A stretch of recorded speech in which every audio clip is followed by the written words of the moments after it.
Hello dear, क्या हाल है आपका। उम्मीद है कि भाई बढ़िया तरीके से पढ़ रहे होंगे, एंजॉय कर रहे होंगे इस काम को। तो अगली वीडियो के अंदर आपका बहुत बहुत स्वागत है। तो इसमें अपनी उसी जर्नी को कंटिन्यू करेंगे हम, थोड़े से और बढ़िया सवाल करके इस कंसेप्ट को विराम देंगे। उसी कंसेप्ट के ऊपर हम क्वेश्चन कर रहे हैं, ट्राई करो जरा। In a circle of radius 10 centimetre with centre O, PQ and PR are two chords each of length 12 centimetre. देखो एक सर्कल है, ठीक है, इसका रेडियस है 10 सेंटीमीटर। तो PQ और PR दो कोड हैं, एक तो PQ और एक PR, दोनों P से स्टार्ट हो रही हैं, PQ और PR, यानी कि यहाँ पर पॉइंट P होएगा। दोनों की लंबाई 12 सेंटीमीटर है। हाँ जी सर, दोनों की लंबाई 12 सेंटीमीटर है। और रेडियस कितना है? रेडियस है जी 10 सर्कल का, ठीक है जी, रेडियस 10 है। PO intersect code QR, code QR को, ये सेंटर O है, PO इंटरसेक्ट करती है एट पॉइंट S, बिकॉज ये सेंटर से खींची गई लाइन है ऐसे, ठीक है। और दूसरी बात, सेंटर से खींची गई लाइन है तो ये इसको इंटरसेक्ट करती है, ठीक है। Then the length of OS, हमें OS की लंबाई बतानी है, ठीक है। ये इसके परपेंडिकुलर होएगी, क्यों होएगी वो हम देखते हैं। बिकॉज ये आइसोस्केलस ट्रायंगल है, ठीक है। 10 है, 10 है, कोड QR है, PO इंटरसेक्ट कोड QR, ठीक है भैया। आइसोस्केलस है तो मैं बोल सकता हूँ इसके मिड पॉइंट पर जाए, मिड, हाँ चलो वैसे ही कर लेते हैं। देखो ये 90 डिग्री होएगा, क्यों होएगा वो मैं आपको बता रहा हूँ। ये जो ट्रायंगल है PQR, क्या ये आइसोस्केलस ट्रायंगल है? हाँ जी सर, PQR तो आइसोस्केलस ट्रायंगल है। PQ और PR उसने बराबर बताए हैं, इसीलिए मैं इसको 90 डिग्री बोल रहा हूँ, ठीक है। तो अगर ये आइसोस्केलस ट्रायंगल है तो यहाँ से अगर मैं बिल्कुल मिड पॉइंट पर इसको लेकर चला जाऊँ, वैसे तो इन्होंने PO मिलाया है, ठीक है। सपोज मैं अगर मिड पॉइंट पर लेकर चला जाऊँ, मान लो PO को एक बार भूल जाओ, तो मिड पॉइंट पर लेकर जाऊंगा तो भी ये एल्टीट्यूड होएगी, क्योंकि आइसोस्केलस ट्रायंगल के अंदर मीडियन एल्टीट्यूड सब सेम होती है। हाँ जी सर। और मैं O से अगर मिड पॉइंट पर आ जाऊं तो भैया एक कोर्ड है सर्कल की, कोर्ड के ऊपर, जीवा के ऊपर मिड पॉइंट पर आओगे तो भी 90 डिग्री बनेगा, ठीक है। क्लियर है? या फिर आप ऐसे बोल दो कि यहां से अगर मैं 90 डिग्री खींचूंगा, यहां से 90 डिग्री का एंगल खींचूंगा एल्टीट्यूड कोर्ड के ऊपर, तो पक्का मिड पॉइंट पर जाएगा ये लाइन। भाई परपेंडिकुलर जो है वो बाइसेक्ट करता है कोर्ड को, ठीक है। यहां से अगर मैं एल्टीट्यूड खींचूंगा तो वो पक्का मिड पॉइंट पर जाएगा, क्योंकि एल्टीट्यूड और मीडियन सेम है, तो ये दोनों एक ही पॉइंट पर जा रहे हैं। दोनों तरफ से मैंने 90 डिग्री के कोण बनाए, दोनों एक जगह से जा रहे हैं, यानी कि PO is perpendicular to QR, ठीक है। मैं सिर्फ आपको सिचुएशन बता रहा हूँ, ये है सिचुएशन। अब आपने बताना है OS की लंबाई। मैं आपको हिंट दे देता हूँ, भाई आप इस रेडियस को मिला सकते हो, और जो रेडियस जो हैं वो 10-10 लंबाई है उनकी। अब देखो कुछ कर सकते हो कि नहीं। क्या राइट एंगल ट्रायंगल बन रही है यहाँ पे? कितनी राइट एंगल ट्रायंगल बन रही है? कोई 2 राइट एंगल ट्रायंगल बन रही है क्या? उनके अंदर कोई साइड कॉमन हो, उसको दोनों राइट एंगल ट्रायंगल से उसकी वैल्यू निकाल कर इक्वेट कर दें। अब तक हम यही तो करते आ रहे हैं अलग अलग सिचुएशन में, ठीक है। ठीक है, ये तो मैं आपको हिंट दे रहा था। और एक और चीज़ मैं आपको बता दूं कि कई बच्चे इसी का डायग्राम ऐसे ही बनाएंगे कि PQ और PR, PQ और PR, और ये बना लेंगे भैया अपना सेंटर। तो ये जो QR है इसको यहाँ पर भेज देंगे, फिर वो बनाएंगे कि PO सर इंटरसेक्ट ही नहीं कर रही, PO इंटरसेक्ट कोड QR। तो यहाँ पर अगर ये ऐसे इंटरसेक्ट करी, अगर एग्जामिनर ने चाहा कि ये QR यहाँ पर बने, तो PO को एक्सटेंड करने पर ये इसको काटेगा, तो वैसे बोलेगा कि PO को एक्सटेंड करने पर कटा। तो ये वाला डायग्राम मत बनाना। इसका मतलब मामला क्या है, ऐसे है कि भैया ये कोड है और PO इसको काट रही है, ठीक है। तो एक बार फिर से बनाते हैं, फिर चलो फिर से क्यों बनाते हैं, इसी को मिटा देता हूँ। तो ये समझ गए ना ये डायग्राम गलत क्यों, कई बच्चे इसको ही बनाएंगे। चलिए जब इसको करते हैं, तो देखो राइट एंगल ट्रायंगल PQS और OQS दोनों राइट एंगल ट्रायंगल है, जी हाँ सर। OQ की लंबाई कितनी है? OQ की लंबाई 10 है, जी हाँ। PO की लंबाई कितनी है? PO की लंबाई 10 है। मुझे OS निकालना है, OS। अगर मैं OS को X मान लूँ तो ये पूरा कितना हो जाएगा, ये पूरा तो 10 ही है, बिकॉज ये रेडियस है ना भाई, रेडियस 10 है। तो ये कितना हो जाएगा PS, ये हो जाएगा 10 माइनस एक्स, 10 माइनस एक्स। अब कुछ कर सकते हो, ट्रायंगल SPQ, SPQ के अंदर QS है, हाँ जी सर, और ट्रायंगल OQS के अंदर QS है। मैं इसलिए बार बार दिखा रहा हूँ, डायरेक्टली क्वेश्चन को करके नहीं दिखा रहा। दोनों के अंदर QS है, दोनों राइट एंगल ट्रायंगल है, तो क्या दोनों को इक्वेट करते हैं भाई? दोनों ट्रायंगल में से QS स्क्वायर की वैल्यू निकाल कर इक्वेट कर दें, अगर तुम कहो तो, और नहीं कहो तो भी ऐसे ही करेंगे। इतनी इज्जत नहीं है तुम्हारी कि मना करोगे और हम नहीं करेंगे, ठीक है। तो इस ट्रायंगल के अंदर QS की लंबाई क्या हो जाएगी? QS की लंबाई हो जाएगी भैया, ये हाइपोटेन्यूज है, 12 का स्क्वायर माइनस इसका स्क्वायर, तो 12 का स्क्वायर 144 माइनस इसका स्क्वायर 100, a माइनस बी के होल स्क्वायर को मैं माइनस कर रहा हूँ और नेगेटिव लिख रहा हूँ साथ साथ, plus 20x is equal to 10 का स्क्वायर 100 माइनस एक्स का स्क्वायर। मैं x इसको भी मान सकता था, इस केस में मैंने इसको जानबूझ के x माना है। क्यों सर? क्योंकि OS निकालना है। मान लो मेरे को PS निकालना होता तो मैं PS को x मान लेता। भैया निकाल तो अभी भी सकते हैं, x मान लूँ फिर मैं 10 में से घटाऊँ, मैं इतना क्यों करूँ, एक और स्टेप क्यों बढ़ाऊँ, है ना। और जनरली हमारी आदत भी है जो भी x की वैल्यू आई उसे ऑप्शन में ढूंढने की, है ना, उससे भी बचेंगे ऐसा करके। तो चलिए जी सॉल्व करते हैं। इट इम्प्लाइज दैट इस 20x को मैंने इधर रख लिया, 100 को इधर भेजूंगा तो हो जाएगा 200, 200 में से 144 अगर, या फिर यहीं पर ये -56 है, उधर जाकर 156, ठीक है। तो x की वैल्यू हो जाएगी, मैं 2 से डिवाइड कर रहा हूँ इसको, तो 2 7 14, 2 8 16 और उसके बाद 7.8। क्या गलती हो गई, क्या गलती हो गई हम? 100 माइनस एक्स स्क्वायर, और ये घटाया था क्या, 144 minus 100 minus x square plus का 20x, ठीक है। 200, अच्छा 156 नहीं, सिर्फ 56 होएगा। कैलकुलेशन में गलती करती है। आंसर इज ऑप्शन है, ठीक है भाई। ऐसा ही एक और क्वेश्चन करना चाहोगे? पक्का? अगर पिछले क्वेश्चन को एक बार फिर से देखना चाह रहे हो, मैंने क्या बताया है, ठीक है। सिर्फ इस चीज़ से मतलब नहीं होना चाहिए अरे उत्तर आ गया, मेरे दिमाग में गया हो कि नहीं गया हो, चलो उत्तर तो आ गया, नहीं। इस स्क्रीन को नहीं लेकर जाओगे एग्जाम में, दिमाग को लेकर जाओगे। समझ में आना जरूरी है। किसी भी क्वेश्चन में अनकंफर्टेबल हो दोबारा देख लो सोल्यूशन को, क्या दिक्कत है, आगे बढ़े। अब तो आपको ये भी नहीं करना, जब आप ऑफलाइन पढ़ते हो तो आपको ये बोलना पड़ता है सर मुझे समझ नहीं आया, मुझे एक बार बताना। शर्म आती है थोड़ी सी डाउट पूछने में क्लास में। अब तो वीडियो देख रहे हो, फिर से देख लो। बहुत इजी हो गई आज के दिन पढ़ाई, बहुत ही ज़्यादा इजी। 10 बार पढ़ लो चाहे एक वीडियो से। पहले क्या होता था, टीचर ने एक बार जो बता दिया वो बता दिया, उसके बाद वो तो गायब हवा में, रिकॉर्ड तो वो हुआ नहीं, फिर से पूछना ही पड़ेगा। तो देखो कितना आज तक का तो सबसे गोल्डन पीरियड है एजुकेशन को लेके। In a circle of radius 10 centimetre, वही सेम है।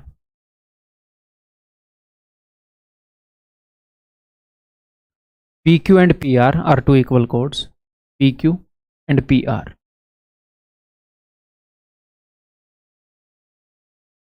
ये इसका सेंटर है, थोड़ा सा और अच्छा बना लेते हैं।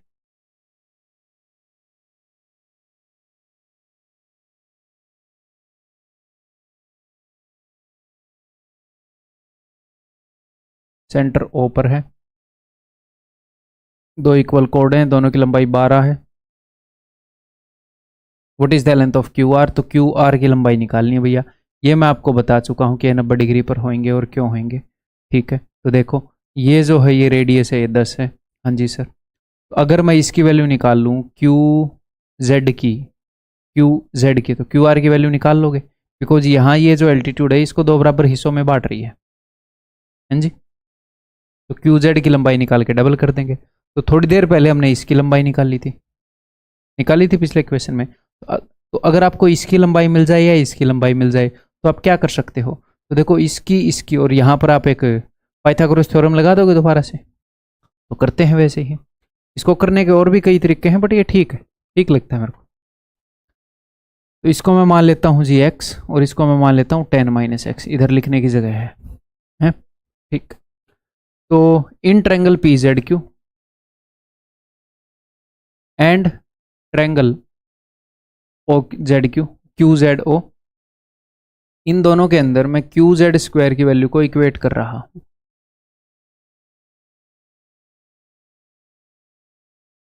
तो इसके अंदर क्यू जेड स्क्वायर की वैल्यू आ जाएगी 144 माइनस एक्स का स्क्वायर, उधर आ जाएगी इसका स्क्वायर माइनस ये 100 minus 100 minus x square plus 20x।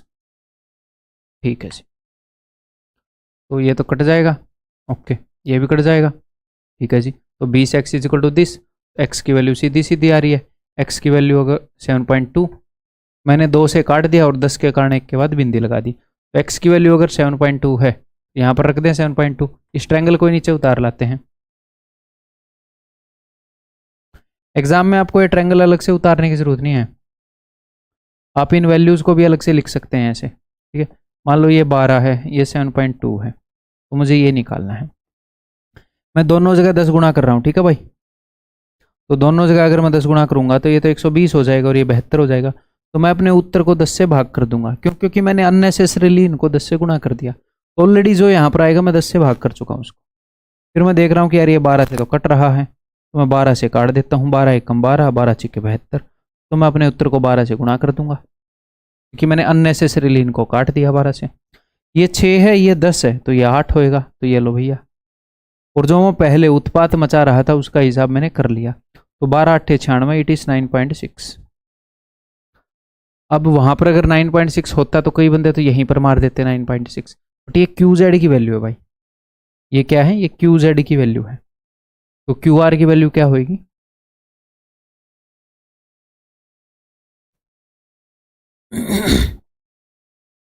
Option B. ठीक है, आगे बढ़ जाऊं।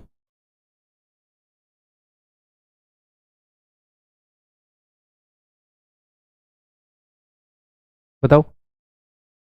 A line cuts two concentric circles. The length of chords formed by that line. देखते हैं, एक लाइन है, 2 कंसेंट्रिक सर्कल्स को काट देती है। ये 2 कंसेंट्रिक सर्कल्स है, कंसेंट्रिक यानी कि समकेंद्रीय, यानी कि जिनका सेंटर सेम हो 2 सर्कल्स का। ठीक है जी, तो अगर इन दोनों को ये काटेगी तो सपोज ऐसे है, the length of chords formed by that line on the circles. तो छोटे वाले सर्कल पर जो कोर्ड है उसकी लंबाई 4 है, तो यहाँ से मैंने परपेंडिकुलर ड्रॉप कर दिया। तो अगर इस कोर्ड की लंबाई 4 है तो ये वाला हिस्सा 2 हो जाएगा, 2 इधर 2 इधर, है ना। और पूरे बड़े वाले सर्कल में जो एक कोर्ड है इसकी लंबाई है 16, तो इस पॉइंट से 8 इधर, यानी कि ये 6 है, ये पूरा 8 हो जाएगा, ये 8 इधर और 8 उधर। ठीक है जी, what is the difference in squares of radii of 2 circles. तो ये जो 2 सर्कल हैं इनके रेडियस के बीच में क्या डिफरेंस होगा? तो छोटे वाले सर्कल का रेडियस है ये, ओके जी, और बड़े वाले सर्कल का रेडियस है ये कैपिटल वाला आर। तो वो हमसे पूछ रहा है R square minus R square. सोचो क्या कर सकते हैं हम? बहुत कुछ इसमें आप कर ही नहीं सकते, भी बहुत कुछ स्कोप हो। देखो यहाँ पर 2 राइट एंगल ट्रायंगल हैं, एक तो ओ पी क्यू, हाँ जी सर, और एक है ओ पी आर, हाँ जी सर। तो इन दोनों के अंदर कोई साइड है जो कॉमन है? हाँ जी सर, ओपी कॉमन है दोनों में, तो दोनों के अंदर ओपी की वैल्यू को इक्वेट कर दूं निकाल के। तो छोटे वाले ट्रायंगल में इन दोनों ट्रायंगल के अंदर ओ आर पी और ट्रायंगल ओ क्यू पी, इन दोनों के अंदर मैं क्या कर रहा हूं, मैं ओपी की वैल्यू को इक्वेट कर रहा हूं बस। ओ आर पी के अंदर ओपी की वैल्यू हो जाएगी बड़े वाला आर स्क्वायर माइनस 8 का स्क्वायर, और इसके अंदर हो जाएगी भैया आर स्क्वायर माइनस 2 का स्क्वायर। पाइथागोरस थ्योरम लगा रहा हूं। It implies that R square minus R square is equal to 60। आप और कुछ निकाल ही नहीं सकते थे इसमें, यही निकाल सकते थे, वही उसने पूछ लिया। ठीक है, ये नहीं है कि जब मैं इनको इक्वेट कर रहा था तो मुझे पता था ऐसे आज आगे ऐसा होएगा, नहीं नहीं दिख रहा था। बट यही हम निकाल सकते हैं इसमें, और कुछ निकाल नहीं सकते, यही उसने पूछ लिया। ठीक है भाई, क्लियर है, आगे बढ़ूं।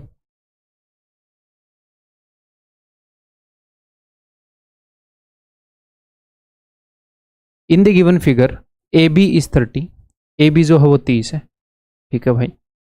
सी डी 24, सी डी जो है ये 24 है। तो अगर मैं यहां से ऐसे खींच दूं परपेंडिकुलर,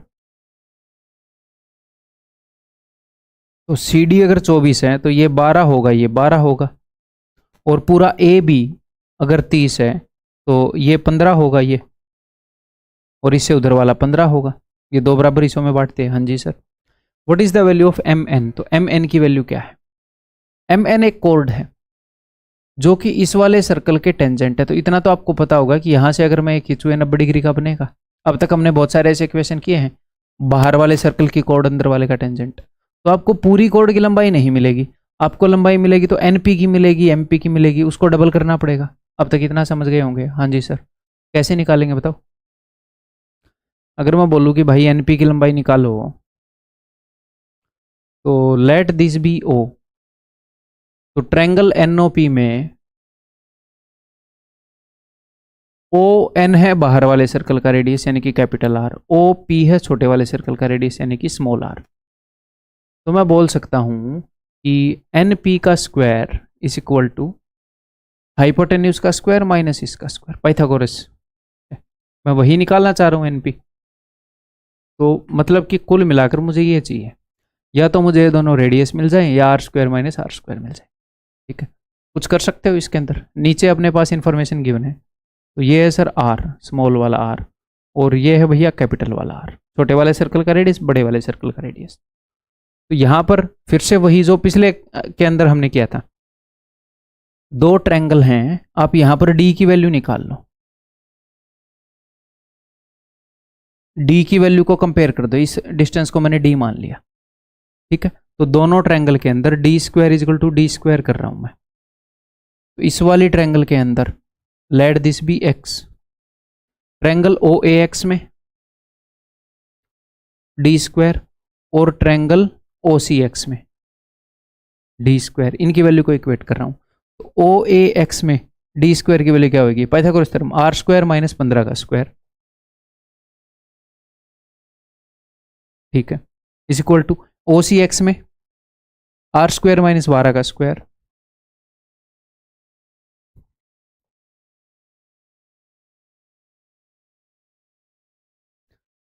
अच्छा जी, तो इसको यहां पर पुट कर देते हैं, यानी कि एनपी की वैल्यू क्या हो जाएगी? √81 यानी कि 9। और अगर एनपी की वैल्यू 9 हो गई तो ये भी 9, पूरी कोड की लंबाई हो जाएगी जी 18। Option A. ठीक है, क्लियर है? कैसे हमें नेचुरली हम प्रोग्रेस करेंगे धीरे धीरे चीज़ें सोचते हुए, उसी वे मैं आपको बता रहा हूँ। मीन्स मेनली मैं आपको एक काम करना सिखा रहा हूँ, आगे बढ़ जाएं। कहीं पर भी कुछ भी अटक जाओ, कुछ भी मुश्किल लगे, कुछ भी दोबारा देखने का दिल करे, तो you are very very free, वो काम करो, कोई दिक्कत नहीं है, बिल्कुल आम बात है। आगे बढ़ रहा हूं मैं।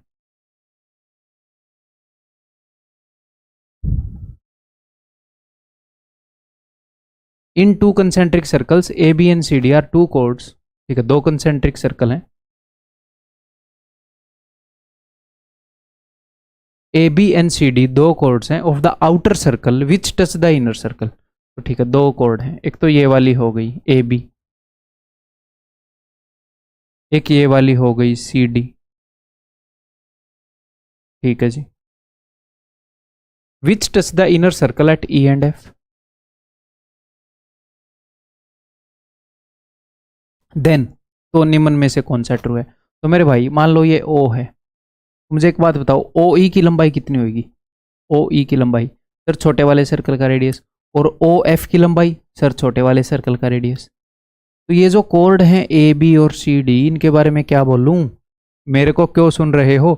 कई बंदे पता कैसे हैं आप लोगों में से, कि क्वेश्चन आया, मैंने पढ़ना स्टार्ट किया, मैंने करना स्टार्ट किया, खुद नहीं सोल्व करेंगे, देखते ही रहेंगे। क्या मैं हर एक क्वेश्चन के साथ ये बोलूँ कि पॉज करके देख लिया करो? भाई खुद आपकी जिम्मेवारी है, पॉज करके इसको खुद करना, बाद में देखना। ये नहीं है कि मैं फ्लो में बता गया तो आप भी फ्लो में देखोगे। ठीक है, हाँ जी, चलिए अब सॉल्यूशन देखिए। ओ ई है इस सेंटर से इस कोर्ड का डिस्टेंस, और ओ एफ भी है सेंटर से इस कोर्ड का डिस्टेंस। हाँ जी सर, डिस्टेंस बड़े वाले सर्कल को देखे तो, और ये ओ ई और ओ एफ सेम है क्योंकि छोटे वाले सर्कल का रेडियस है। हाँ जी सर, तो बड़े वाले सर्कल की दो कोर्ड हैं ए बी और सी डी, जो कि सेंटर से इक्वल डिस्टेंस पर है। हाँ जी सर, तो क्या बता रखा आपको, इक्वी डिस्टेंट कोर्ड्स आर,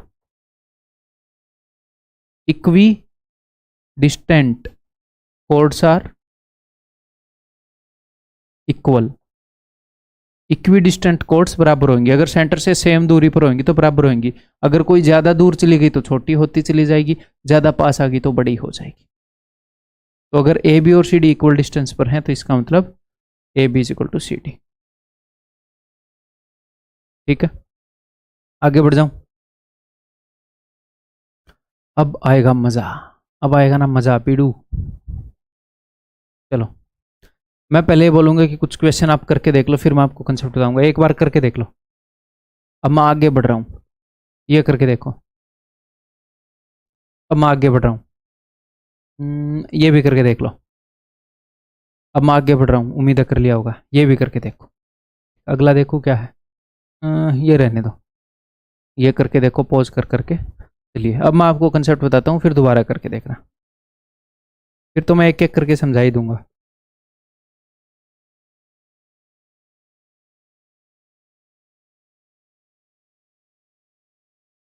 देखो भाई, एक बेसिक सी अंडरस्टैंडिंग है। अगर मैं आपको ये बोलूँ कि मेरे पास कोई एक पॉइंट है, मेरे पास कोई एक पॉइंट है, ठीक है, तो इस एक पॉइंट में से कितनी नंबर ऑफ लाइन पास हो सकती हैं?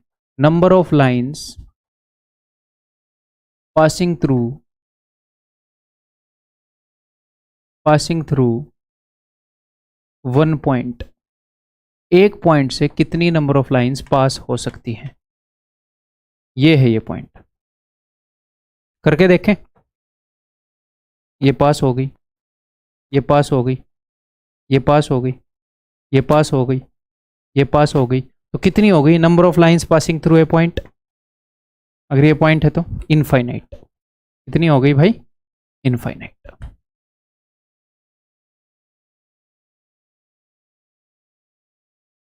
ओके जी, अब यहीं पर अगर मैं ये पूछूं, नंबर ऑफ लाइंस, हिंदी वाले इसको हिंदी में लाइन को समझते हो ना भैया, है ना, तो अननेसेसरी हम डिले नहीं करें। जहां पर मुझे जरूरी लगेगा मैं अपने आप बता दूंगा हिंदी में, ये चीज आप समझ लेना। Number of lines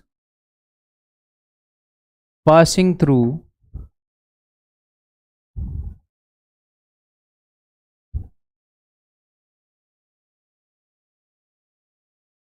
two points, तो मैं दो पॉइंट बना देता हूं। अब आप भी अपनी नोटबुक पर दो पॉइंट बना लो।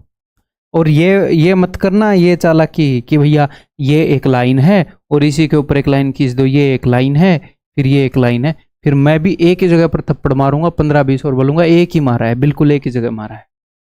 ये एक लाइन है, ऐसे अलग अलग होनी चाहिए लाइनें। बताओ कितनी लाइनें खींचेंगी? तो एक ही लाइन खींच सकती है अगर दो पॉइंट है तो, सिर्फ एक है। अब ऐसे मत करना कि ये एक और लाइन खींच गई, ये लाइन नहीं है, ये तो एक कर्व हो गया ना, है ना। हाँ जी, तो कितनी लाइन खींच सकती हैं भाई? अगर दो पॉइंट मैं आपको बोल दे दूं, दो पॉइंट बोल दूं तो ओनली वन लाइन। ठीक है सर, अगर मैं आपको ये बोल दूं कि भैया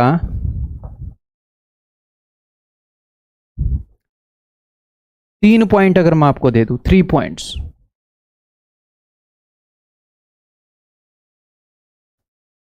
तो देखो ये मैंने एक पॉइंट दे दिया, ये मैंने एक पॉइंट दे दिया, ये मैंने एक पॉइंट दे दिया।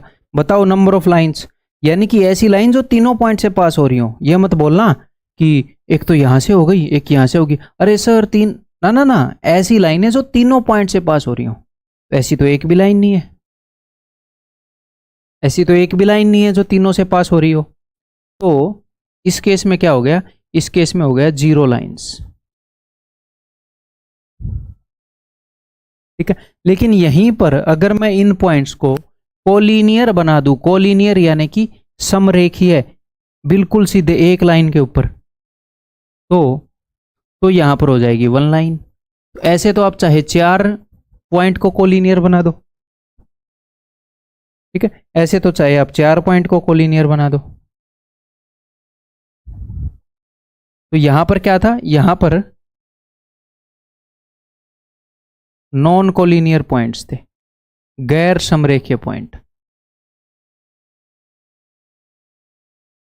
यहां पर क्या है, यहां पर कोलिनियर पॉइंट्स हैं, ऐसे पॉइंट्स है जो एक सीधी रेखा में है। तो एक सीधी रेखा में तो चाहे 20 पॉइंट रख दो, एक लाइन तो उनमें से पास हो ही जाएगी। लेकिन इतना हम श्योर है, एक से ज्यादा तो पास नहीं होगी। एट द मैक्स 2 पॉइंट से कितनी लाइन, एक लाइन पास हो सकती है। चलो 2 पॉइंट से तो एक्स एट द मैक्स क्या, 2 पॉइंट से तो एक लाइन पक्का पास हो जाएगी, लेकिन 3 पॉइंट से एट मैक्स तो एक पास होगी, एट मैक्स एक, अगर वो कोलिनियर हुए तो, अदरवाइज तो एक भी नहीं करेगी। तो मैंने आपको पॉइंट्स के बारे में समझाया यहाँ पे। अब मैं सेम चीज आपको सर्कल्स के बारे में बताऊंगा, ठीक। चलो ऑलरेडी क्रिएटेड है।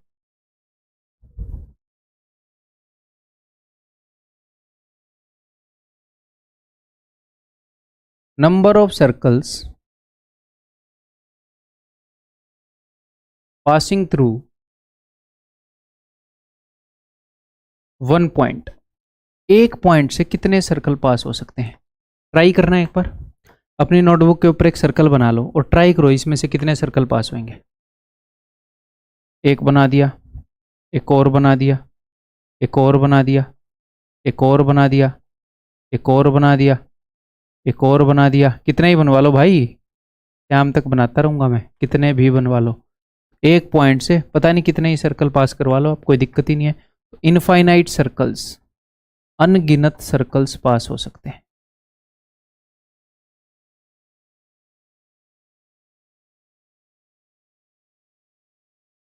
ठीक है, अच्छा जी, अगर मैं 2 पॉइंट कर दूं तो, अब ऐसे रट के उत्तर नहीं फेंकने मारना, फेंक के मारना जैसे लाइन के अंदर, लाइन में ऐसा था इसमें भी ऐसे होगा, दिमाग लगाना है। ठीक है, तो नंबर ऑफ सर्कल्स खुद बना के देखना है,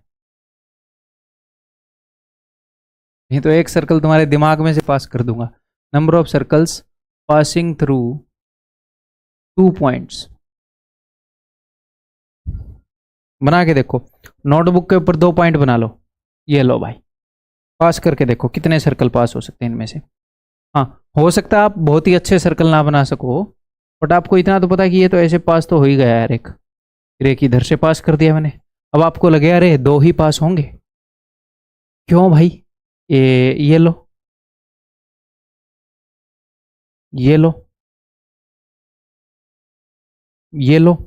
ये हो सकता है आपको थोड़ा सा ये फील हो कि सर ऐसा भी तो हो सकता है ना कि सर्कल 2 ही पास होते हों और आप फ्लो फ्लो में आलू जैसे पता नहीं कितने ही सर्कल बना दोगे। तो इसको दूसरे तरीके से देखते हैं। दूसरे तरीके से कैसे, मान लो मैंने एक लाइन खींच दी ऐसे, इसकी लंबाई है 3 सेंटीमीटर। ठीक है, तो मुझे एक बात बताओ, ऐसे कितने सर्कल हैं जिनके अंदर 3 सेंटीमीटर लंबी कॉर्ड हो सकती है। सपोज ये ए है, ये बी है, इसकी लंबाई है 3 सेंटीमीटर। तो ऐसे कितने सर्कल हैं जिनके अंदर 3 सेंटीमीटर लंबी कॉर्ड हो सकती है। तो यार वो वाला सर्कल भी हो सकता है जिस सर्कल का डायमीटर ही 3 है, हाँ जी सर, या फिर थोड़ा सा बड़ा सर्कल भी हो सकता है, उसके अंदर भी देखो किसी भी सर्कल के अंदर कॉर्ड यहाँ पर बिल्कुल छोटी होती है, फिर थोड़ी बड़ी, फिर थोड़ी बड़ी, फिर थोड़ी बड़ी, फिर थोड़ी बड़ी, फिर थोड़ी बड़ी, ऐसे। तो कभी ना कभी तो वक्त आएगा ना कि ये कॉर्ड 3 सेंटीमीटर की हो जाएगी, क्योंकि कॉर्ड बिल्कुल 0 सेंटीमीटर से स्टार्ट होके उसके डायमीटर जितनी लंबी तक जाती है।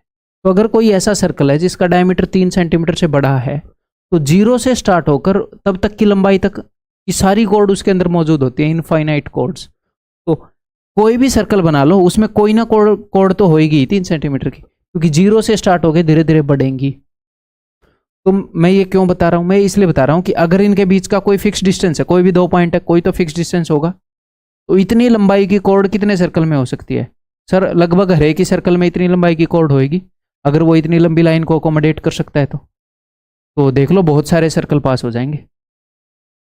छोटा होएगा तो ऐसे पास से पास हो जाएगा, बड़ा होएगा तो ऐसे दूर से पास हो जाएगा।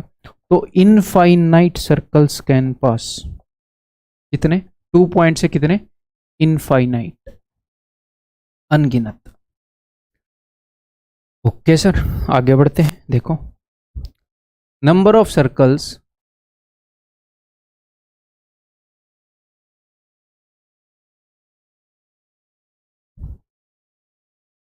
पासिंग थ्रू 3 पॉइंट्स, 3 पॉइंट्स से पास होने वाले सर्कल। अगर मैं यहां पर 3 पॉइंट बना दूं, कोई भी रैंडम 3 पॉइंट बना दिए, तो अगर आप ध्यान से देखोगे तो यहां पर क्या बन गया, यहां पर एक ट्रायंगल बन गई। तो एक ट्रायंगल के चारों तरफ से कितने सर्कल बन सकते हैं, ऐसे कितने सर्कल बन सकते हैं जो एक ट्रायंगल के इन तीनों पॉइंट को टच करके जाएं? एक ही सर्कल बन सकता है। इस सर्कल को क्या बोलते हैं, सरकम सर्कल। इस सर्कल को क्या बोलते हैं, इस ट्रायंगल का, सरकम सर्कल। तो आप कोई भी रैंडम 3 पॉइंट दोगे तो उनसे एक ट्रायंगल तो बनेगी ही बनेगी। हाँ जी सर, उनसे एक ट्रायंगल तो बनेगी। ठीक है, तो उस ट्रायंगल का जो सरकम सर्कल है वो हो जाएगा जो उन तीनों से पास हो रहा है। हाँ जी सर, तो अगर आप कोई भी 3 पॉइंट दे दोगे तो उनसे एक सर्कल पास होएगा। अब इसको दूसरे तरीके से सोचते हैं, कैसे, देखो, जब मैंने 1 पॉइंट दिया तो उसके अंदर से इनफाइनाइट लाइनें पास हो गई। हाँ जी सर, लेकिन जब मैंने 2 पॉइंट दिए तो मैंने लाइन को बांध दिया, एक फिक्स लाइन हो गई, फिक्स कर दिया मैंने लाइन को। तो अगर आपके पास 2 पॉइंट हो जाते हैं ना, कि लाइन यहां से पास हो, यहां से पास हो, तो वो एक फिक्स लाइन हो जाती है। ऐसे ही एक सर्कल को बांधने के लिए कम से कम हमें 3 पॉइंट चाहिए। अगर 3 पॉइंट आपने लिख दिए तो वो एक यूनिक सर्कल बन जाएगा। 2 पॉइंट से पास होने वाली एक यूनिक लाइन होती है। यार इन पॉइंट से ये एक ही लाइन पास हो रही है और कोई लाइन पास ही नहीं हो रही। अगर मैं बोलूँ इस पॉइंट से पास होने वाली लाइन है, अरे बहुत है। तो ऐसे ही एक लाइन, एक यूनिक लाइन आपने खोजनी है तो 2 पॉइंट से पास होगी। 2 पॉइंट खोजो जिनसे वो पास हो रही है। लेकिन एक सर्कल खोजना है यूनिक, तो 3 पॉइंट खोजो वो जिनसे पास हो रहा है। ठीक है सर, ओके। अब ध्यान से देखो, मैंने आपको ये बोला था कि कोई भी 3 पॉइंट बनाओगे तो उनसे एक ट्रायंगल बनेगी, और ट्रायंगल के चारों तरफ से तो एक सर्कल पक्का पास होता है और एक ही सर्कल पास होता है। ठीक है, तो अगर वो 3 पॉइंट ऐसे हों कि उनसे ट्रायंगल बने ही ना, सर ये कैसी बात है, 3 पॉइंट से तो पक्का ट्रायंगल बनेगी। सोचो, 3 पॉइंट ऐसे भी हो सकते हैं कि ट्रायंगल बने ही ना, अगर तीनों पॉइंट कोलिनियर हैं। अरे भैया 3 पॉइंट जब ऊपर नीचे होते हैं, एक लाइन पर नहीं होते, तभी तो ट्रायंगल बनती है। अगर कोलिनियर बना दोगे तो ट्रायंगल ही नहीं बनेगी, है भाई, है। ये नॉन कोलिनियर हैं। अगर नॉन कोलिनियर हैं, देयरफॉर मेकिंग ए ट्रायंगल। ये 3 पॉइंट कोलिनियर हैं, देयरफॉर नॉट मेकिंग ट्रायंगल। अगर कोई ट्रायंगल बन ही नहीं रही इन 3 पॉइंट से, तो ऐसा कोई सर्कल भी नहीं होएगा जो इन तीनों पॉइंट से पास हो जाए। क्यों सर, ऐसा तो हो जाएगा, बना के देखो कैसे हो जाएगा। ऐसा सर्कल बना के देखो जो इन तीनों पॉइंट से पास हो जाए, इससे भी, इससे भी, ऐसे इतना गंदा सा ऐसा सर्कल अपने यहाँ तो नहीं मिलता। ऐसा सर्कल, ऐसा कोई सर्कल बनेगा ही नहीं जो इन तीनों से पास हो।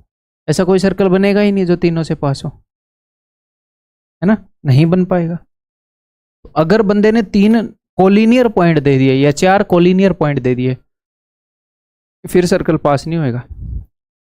तो अगर कोलिनियर है तो नॉट मेकिंग ट्रायंगल है, therefore not making triangle.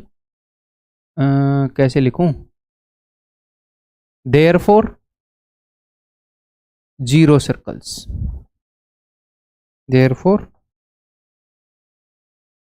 0 circles. इनमें से कोई सर्कल पास ही नहीं होएगा इन तीनों पॉइंट से। ठीक है भाई, ये सारी चीजें जो मैं आपको बता रहा हूँ ये सोचने लायक बातें हैं। मतलब ऐसे प्रूव करने की नहीं है, जिस तरीके से मैं प्रूव कर रहा हूँ ऐसे ही प्रूव होंगी। ठीक है, आपको सोचना पड़ेगा। अगर थोड़ा सा जोर लग रहा है आपका सोचने में तो आपको ही सोचना पड़ेगा। थोड़ा और सोचो, थोड़ा और समझने की कोशिश करो। ठीक है, तो मैंने ये बोला था कि यार अगर मैं 3 पॉइंट ले दूं तो उनमें से कितनी लाइनें पास होंगी। तो फिर निष्कर्ष ये निकला था कि 3 पॉइंट भैया ऐसे अलग अलग ले दिए जो एक लाइन के ऊपर लाई ही नहीं कर सकते, तो एक भी लाइन नहीं निकलेगी। लेकिन 3 पॉइंट ऐसे ले दिए जो एक लाइन के ऊपर लाई कर सकते हैं, तो एट द मैक्स से एक लाइन निकल जाएगी। तो सेम कहानी यहां पर है।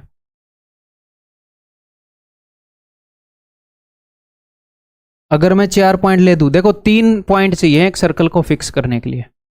एक सर्कल को फिक्स करने के लिए 3 पॉइंट चाहिए। 3 पॉइंट लिए, उनमें से एक यूनिक सर्कल पास होगा। कोई भी 3 पॉइंट लोगे, उनमें से एक ही सर्कल पास हो सकता है। हाँ, वो कोलिनियर ले दिए तो पास नहीं होएगा, ठीक है। अगर आपने 4 पॉइंट ले दिए, तो अगर ये 4 पॉइंट आपने, इनको बोलते हैं, अगर ये वैसे ले दिए, देखो लाइन के केस में हमने लिया था कि अगर ये 3 पॉइंट वो वाले हो गए जो कोलिनियर हैं, जो एक लाइन के ऊपर हैं, तो एक लाइन के ऊपर पॉइंट हो तो उनको बोलते हैं कोलिनियर, समरेखीय बिंदु। लेकिन अगर एक सर्कल के ऊपर पॉइंट हो तो इनको बोलते हैं कॉनसाइक्लिक। कॉनसाइक्लिक।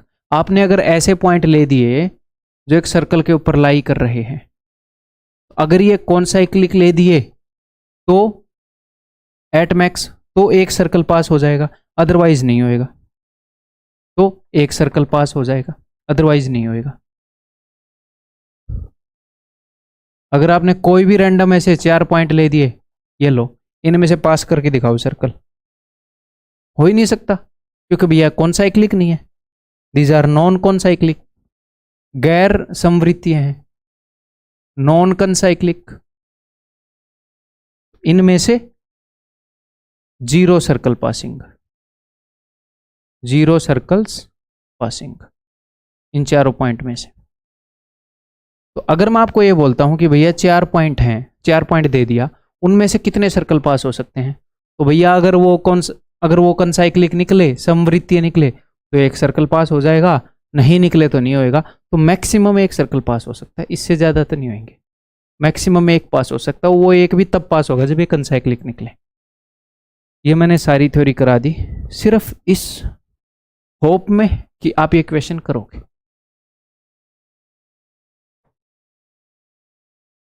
बताओ, how many circles can be drawn that passes through 2 fixed point. तो 2 फिक्स पॉइंट से कितने, इनफाइनाइट। इससे पहले थ्योरी करा चुका हूं, ठीक है। 2 पॉइंट से कितने सर्कल पास हो सकते हैं भैया, इनफाइनाइट। इनफाइनाइट, कितना ही पास करवा लो आप, ठीक। पूछा हुआ क्वेश्चन है, ये नहीं है कि ये क्वेश्चन पूछे नहीं जाते, नहीं पूछे जाएंगे तो नहीं करवाऊंगा। Next, a unique circle. तो एक यूनिक सर्कल के लिए हमें 3 पॉइंट चाहिए। अगर आपको एक यूनिक लाइन चाहिए, मैंने बताया एक यूनिक रेखा चाहिए, तो 2 पॉइंट्स चाहिए। अगर आपको एक यूनिक सर्कल चाहिए, एक सर्कल को फिक्स करने के लिए 3 पॉइंट्स चाहिए। Unique circle can always be drawn through 3 number of given non collinear, और हाँ, वो नॉन कोलिनियर भी होने चाहिए। तो इसका उत्तर है जी 3, ठीक। आगे बढ़े। A B C are 3 point such that A B 9 है, बी सी 11 है एंड ए सी 20 है, ठीक। एक खास बात है यहाँ पर, आप अगर देखोगे ध्यान से, खास बात यह है कि 11 और 9 का समय भैया 20। तो हो क्या रहा है, हो ये रहा है कि ए बी ये 9 है और बी सी ये 11 है और ए सी 20 है। और ये तभी होगा जब ए बी सी एक स्ट्रेट लाइन पर है। अगर आपने गलती से ऐसे बना दिए कि भैया ये ए है, ये बी है, ये सी है, ये 9 है, ये 11 है, तो भैया ये जो ये है, ये इन दोनों के सम से तो हमेशा छोटी होगी। ट्रायंगल की तीसरी साइड इन दोनों के सम से तो हमेशा छोटी होगी, डिफरेंस से बड़ी होती है सम से छोटी। तो 20 से तो हमेशा छोटी होगी, बट ये तो 20 के बराबर है, इसका मतलब ये एक लाइन के ऊपर है। तो जब भी ऐसी सिचुएशन आए, इसका मतलब क्या है, इसका मतलब यह है कि पॉइंट्स कोलिनियर है। इसका मतलब पॉइंट्स कोलिनियर है, ट्रायंगल नहीं बन रही। ट्रायंगल नहीं बन रही तो इन तीनों पॉइंट से सर्कल पास नहीं होगा। ये बोल रहे हैं कितने सर्कल पास हो सकते हैं, नहीं हो सकते भैया, नहीं हो सकते। अगर 3 पॉइंट से कोई ट्रायंगल बने तो उस ट्रायंगल का सर्कम सर्कल उन तीनों पॉइंट से पास हो जाएगा, नहीं तो नहीं होगा।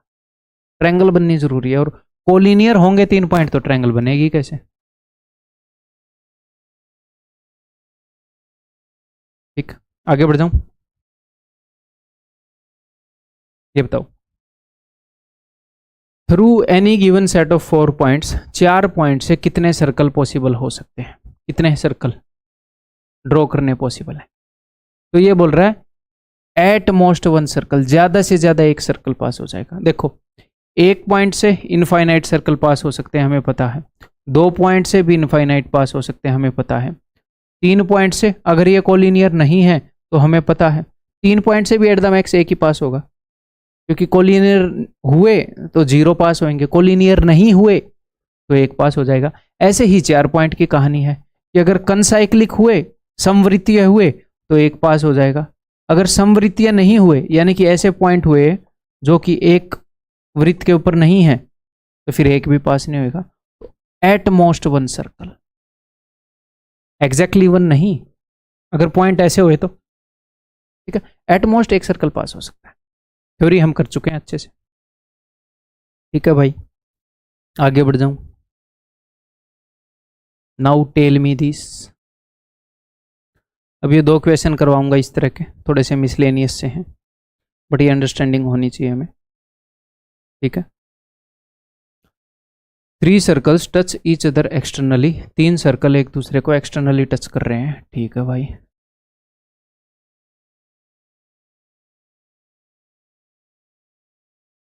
The distance between their centres, अगर आप कितने भी सर्कल्स को ऐसे टच करवाओगे ना, किन्हीं भी 2 सर्कल को टच करवाओगे ऐसे मान लो, और उनके सेंटर को जोड़ोगे तो वो हमेशा इस पॉइंट से पास होंगे जहां पर सर्कल एक दूसरे को टच कर रहे हैं, ठीक। क्या इसको प्रूव किया जा सकता है? डेफिनेटली, बट जरूरत नहीं है, ठीक? ये ध्यान रखो क्या, कि अगर 2 सर्कल एक दूसरे को टच कर रहे हैं उनके सेंटर्स को ज्वाइन करने वाली लाइन हमेशा जो पॉइंट ऑफ कॉन्टेक्ट है उससे पास होगी,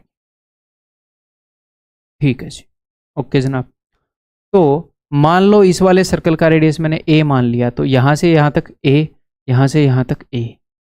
इसका रेडियस मैंने b मान लिया, तो यहां से यहां तक b और यहां से यहां तक b। इसका रेडियस मैंने c मान लिया, यहां से यहां तक c और यहां से यहां तक c। अब उसने क्या बताया है, the distance between their centres is 5, 6 and 7, कि भैया इन 2 सर्कल्स के सेंटर के बीच में जो डिस्टेंस है, मान लो ये 5 है, मान लो ये 6 है, तो फिर ये 7 है, ये बोल रहा है वो, इनके सेंटर्स के बीच में डिस्टेंस 5, 6 और 7 है। तो find the radius of the circle. Situation समझ में आ गई? अब आप करोगे, मैं ये चाहता हूं कि आप करो, आप ट्राई करो, इजीली हो जाएगा। सबसे पहले ऑप्शन ही यूज कर लो यार,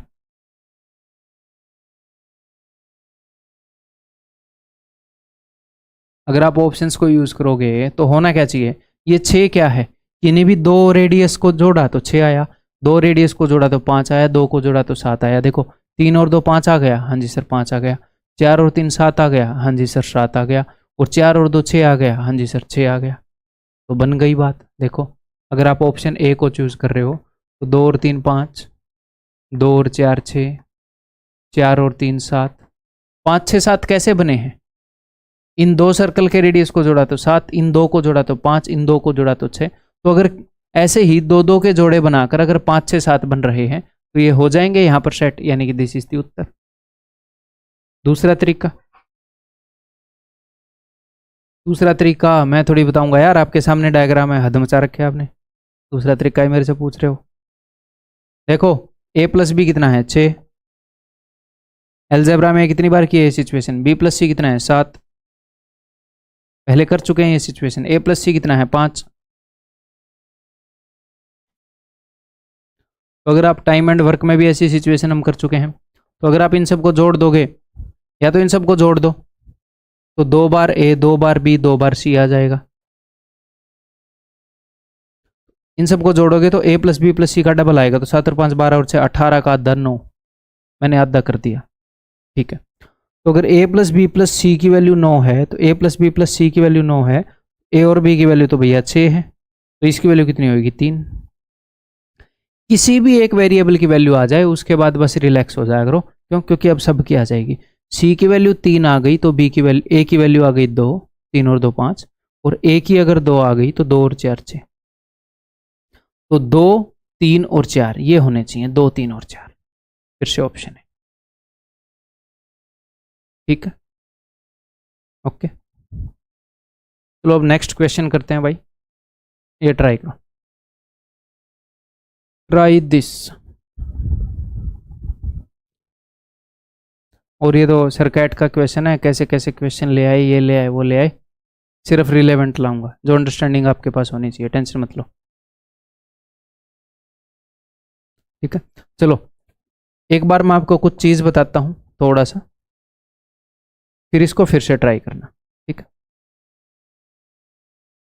मान लो मेरे पास दो सर्कल हैं जो कि एक दूसरे से ऐसे दूर दूर हैं।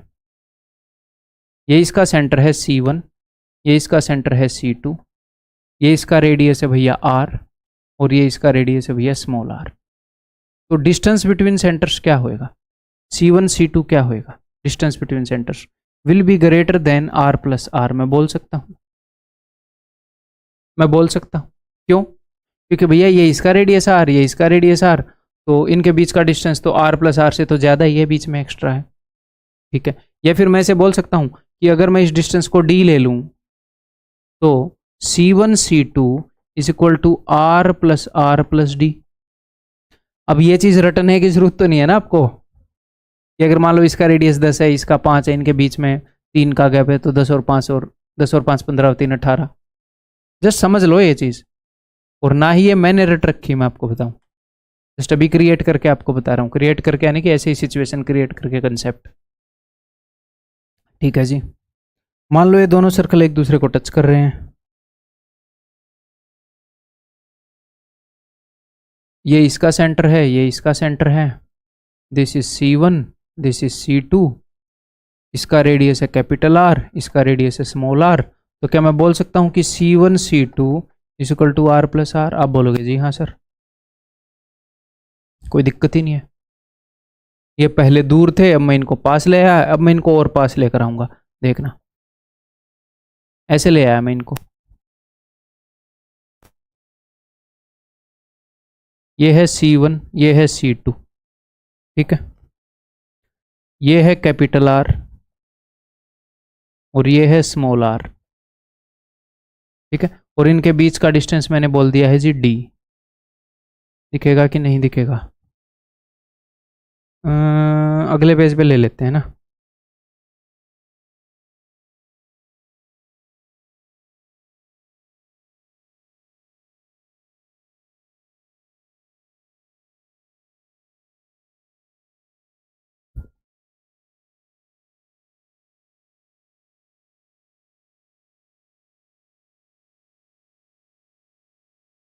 देखो, ये एक सर्कल है, ये दूसरा सर्कल है, वाइट से बना लेते हैं। ये इनके सेंटर्स हैं, ये है C1, ये है C2, और ये जो डिस्टेंस है यहाँ से यहाँ तक, ये भैया D।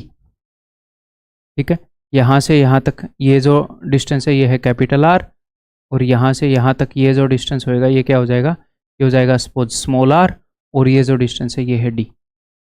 तो मैं ऐसे बोल सकता हूँ कि डिस्टेंस बिटवीन सेंटर, मान लो मैं C1 C2 निकाल रहा हूँ, तो मैंने क्या किया, मैंने यहाँ से लेकर यहाँ तक R को लिया, ओके सर, फिर मैंने यहाँ से लेकर यहाँ तक छोटे R को लिया, तो मुझे पता चला कि ये और ये लेने में ये D 2 बार काउंट हो गया, तो मैंने एक बार D को घटा दिया, तो मैंने एक बार D को घटा दिया।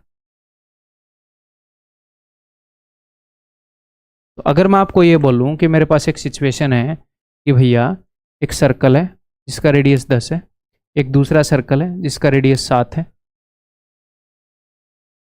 ठीक है, इस सर्कल का रेडियस कितना है 10, और इस सर्कल का रेडियस कितना है 7।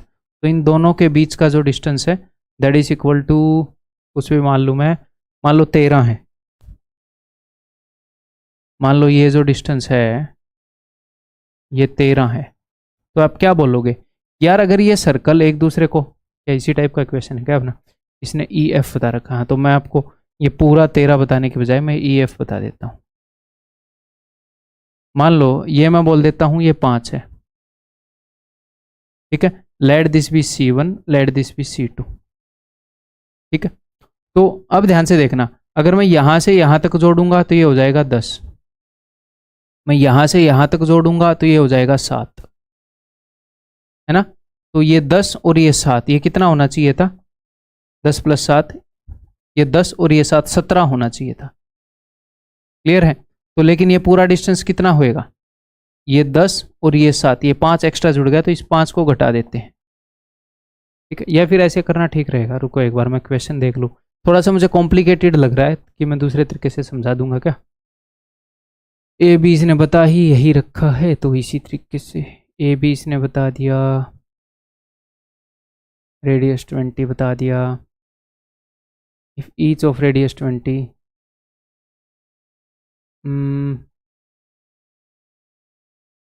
या फिर छोड़ो यार, इसको इग्नोर करो, मैं दूसरे सिंपल वे से बता रहा हूँ, इग्नोर इट। मैं सीधा क्वेश्चन करवा रहा हूँ, इस तरीके से नहीं करते। अब ये मेरे को कॉम्प्लिकेटेड लगा थोड़ा, क्योंकि ये फिर आपके ऊपर प्रेशर डाल रहा होगा ना। छोड़ो, अरे खुल जा भाई।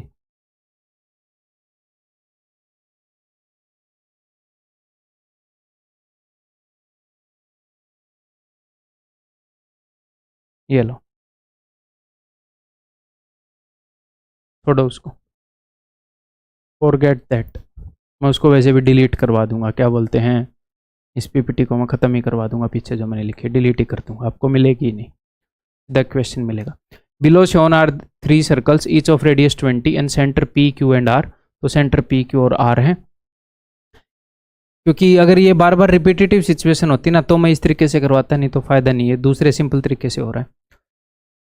ए बी 5 है, ठीक है, ई एफ 12 है, ओके जी, और सी डी 10 है, okay ji.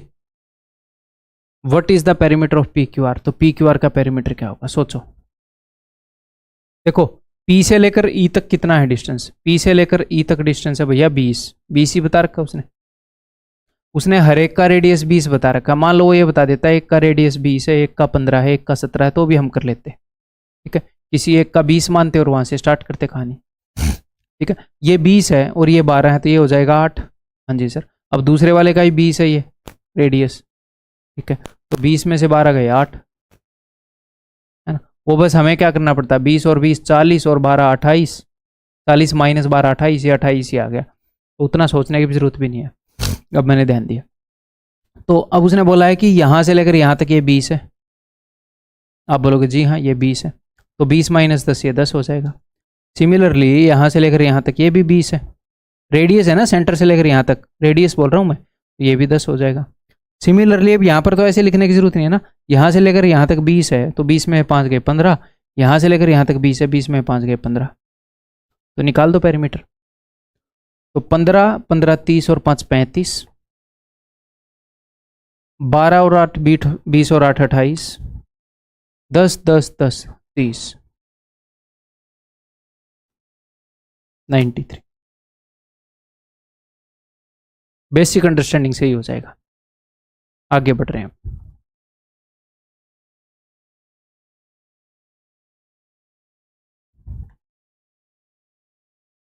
In a circle of diameter 20 centimeter, chords AB and CD are parallel to each other। ठीक है जी, एक सर्कल है जिसका डायमीटर 20 सेंटीमीटर है, दो कोर्ड हैं जो एक दूसरे के पैरेलल हैं, AB and CD, and BC is diameter. यहाँ पर इस चीज़ का ध्यान रखिएगा, ये अगर पहले नहीं पड़ी तो डायग्राम दोबारा बनाना पड़ेगा, और अगर आपको दोबारा बनाना पड़ रहा है तो कोई दिक्कत नहीं, आम बात है, क्योंकि इसमें B है इसमें C है, पॉइंट यूज हो गए ना। पहले डायग्राम बनाना ईजी रहता है, अदरवाइज बच्चे ऐसे बना देंगे ABCD है, ये ABCD बना दिया, फिर हो सकता है जो BC है उसकी शक्ल डायमीटर जैसी ना दिखे, यहाँ पर तो फिर भी दिख रही है। तो अगर कभी भी सर्कल के अंदर वो डायमीटर बोले कि ये डायमीटर है, पहले वही बनाया करो कि ये ले भाई, तुम्हारी इच्छा करें हम पूरी, है ना, पहले डायमीटर बनाया करो। तो BC डायमीटर है, AB और CD पैरेलल है, तो अब मैं बनाऊंगा AB मैंने बना दी, और इसके पैरेलल CD बना देंगे, इसके पैरेलल CD बना देंगे, ये दोनों आपस में पैरेलल हैं। ठीक है जी। If A B is 6 centimetre from the centre, ये जो ए बी है अगर मैं यहाँ से इसके मिड पॉइंट पर परपेंडिकुलर खींचूंगा, अगर परपेंडिकुलर खींचूंगा तो मिड पॉइंट पर जाएगी, इसी डिस्टेंस को बोल रहा है 6। किसी पॉइंट की किसी लाइन से डिस्टेंस कितना है वो पता लगेगा, उस पॉइंट से 90 डिग्री का एंगल मारो और देखो ये डिस्टेंस कितना है, इसको बोलते हैं एक पॉइंट का एक लाइन से डिस्टेंस। तो अगर सेंटर का इस कोड से डिस्टेंस बोल रहा है एग्जामिनर, तो सेंटर से परपेंडिकुलर मार के उसकी लंबाई बोल रहा है। ठीक है जी, what is the length of C D, तो सी डी की लंबाई बताओ। कर लोगे इजीली अगर जो भी इंफॉर्मेशन गिवन है सारी यूज कर ली तो। अगली हिंट दे रहा हूं, ये दोनों लाइनें पैरेलल हैं, ये इंफॉर्मेशन हमने कब यूज करी, ये तो यूज ही नहीं करी है। अच्छा, अगर दो लाइनें पैरेलल हों और एक लाइन ऐसे हो तो क्या होगा, अगर ये वाला एंगल थीटा है तो ये भी थीटा होगा। क्यों सर, जेड तो बन रहा है, पैरेलल लाइनों का जेड बन रहा है भाई साहब, ऑल्टरनेट इंटीरियर एंगल। हाँ जी सर, और इस कॉर्ड की लंबाई निकालनी है तो भैया एटलीस्ट इसका सेंटर से परपेंडिकुलर तो ड्रॉ कर लो। ठीक है, अब देखो जरा ध्यान से,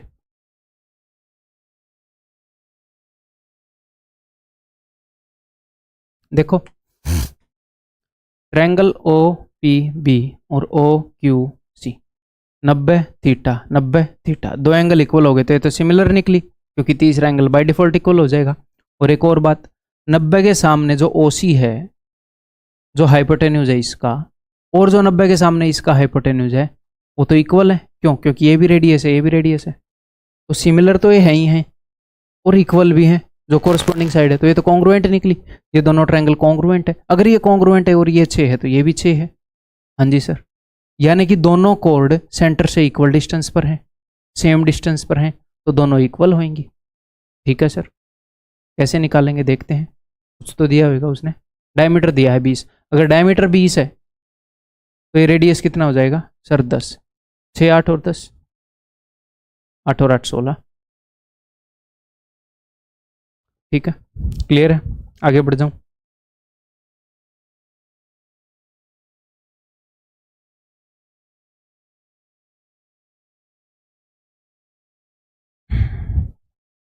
हिंट दूं इस क्वेश्चन में, चलो पहले आप ट्राई करो उसके बाद डायग्राम बनाकर बताऊंगा, ये ना हो कि डायग्राम ही गलत बना रहे हो। The radii of to concentric circles, ठीक है जी, दो कंसेंट्रिक सर्कल्स हैं,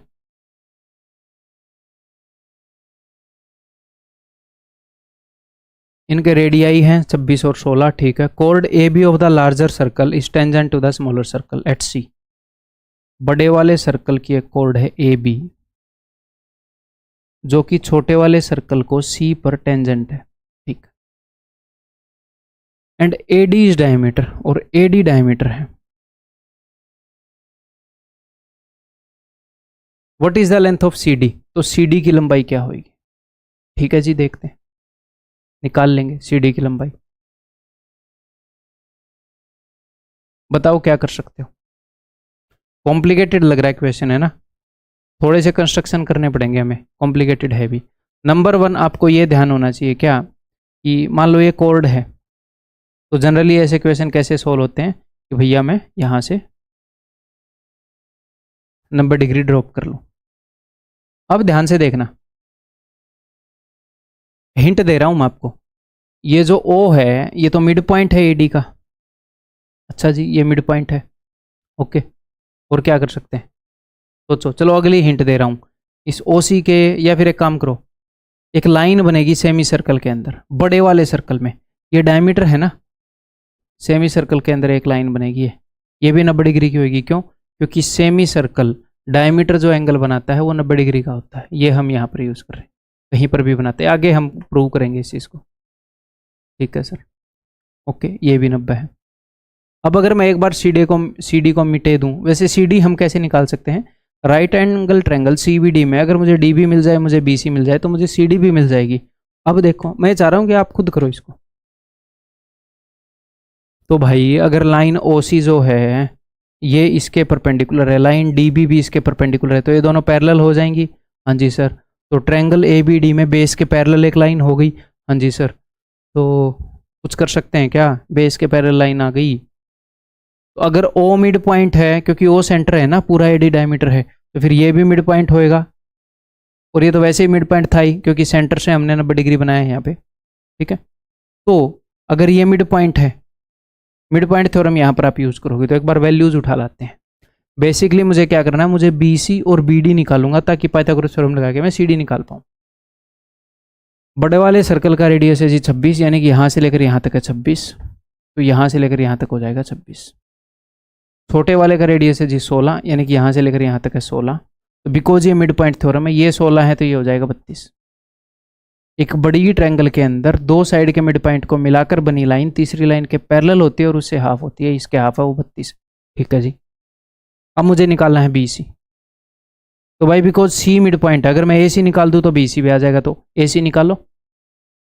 वैसे भी घर में आ गई, ए सी निकालने पड़ेंगे, तो मैं इनको 2 से काट रहा हूँ भाई। ठीक है, 2 8 16, 2 13, 13 का स्क्वायर है 169, 8 का स्क्वायर है 64, ये हो जाएगा 105, यानी कि अंडर रूट 105। और 2 से मैंने काट दिया था, तो उस 2 से मैं गुणा भी कर रहा हूँ। ये अगर 2 इंटू अंडर रूट 105 है, तो ये भी 2 इंटू अंडर रूट 105 हो जाएगा। हाँ जी सर। अब आगे तो कुछ बचा ही नहीं है, नथिंग इज लेफ्ट। आगे तो आप निकाल ही दोगे। सी डी की लंबाई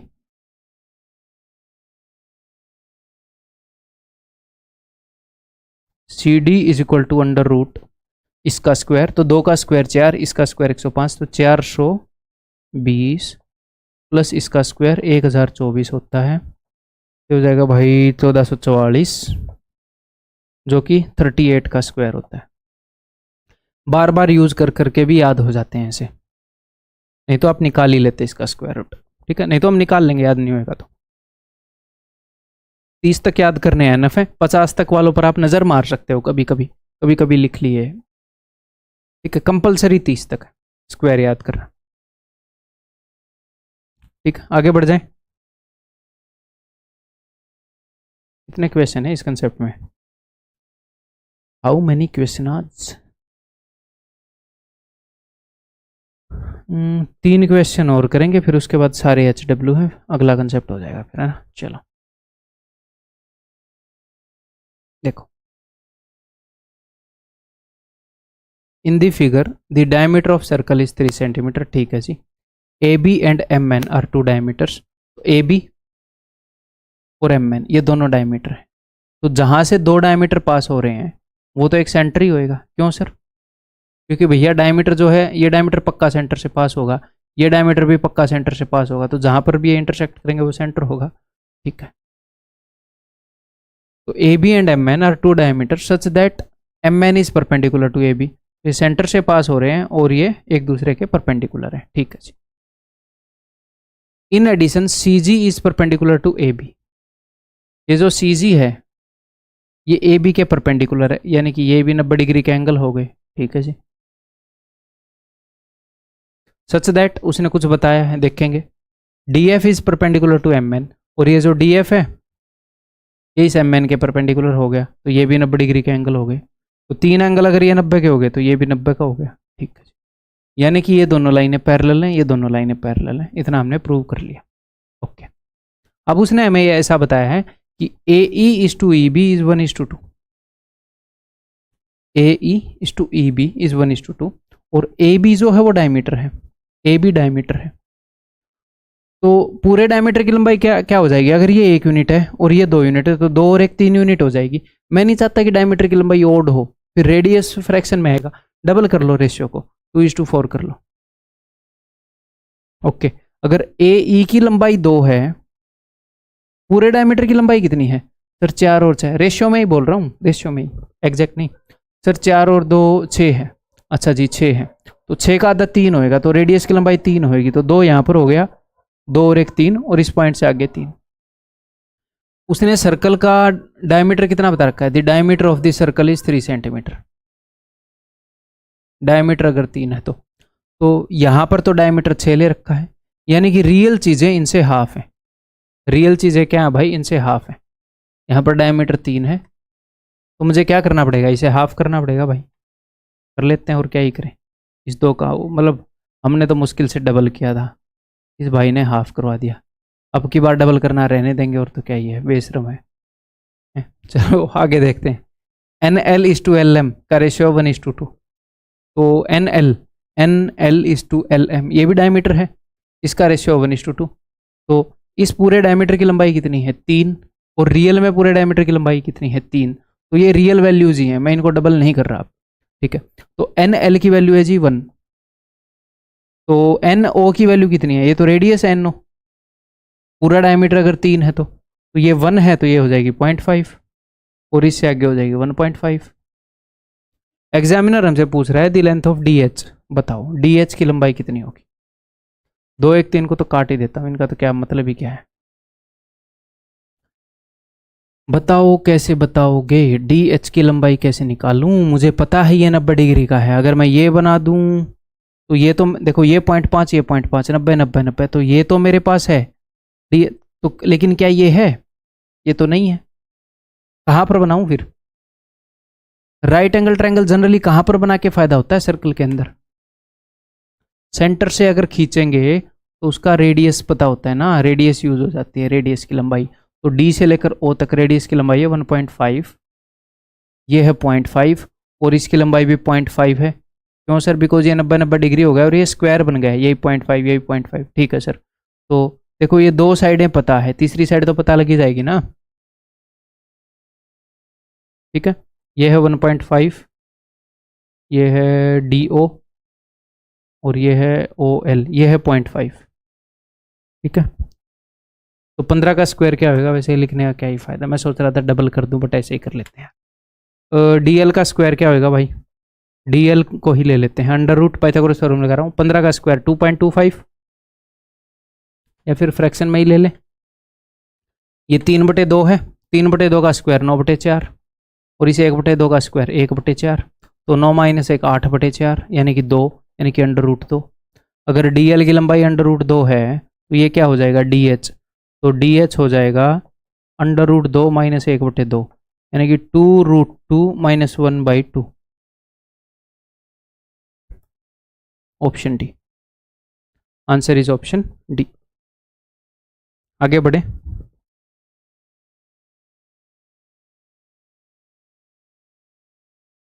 ये बताओ, यहाँ पर आप दिमाग लगाओ फिर मैं जल्दी ही बता दूंगा ये आपको। इसमें सिर्फ ये दिमाग लगाना है कि, हिंट दे देता हूँ, कहीं ना कहीं पर राइट एंगल ट्रायंगल बनाकर पाइथागोरस थ्योरम लगेगा।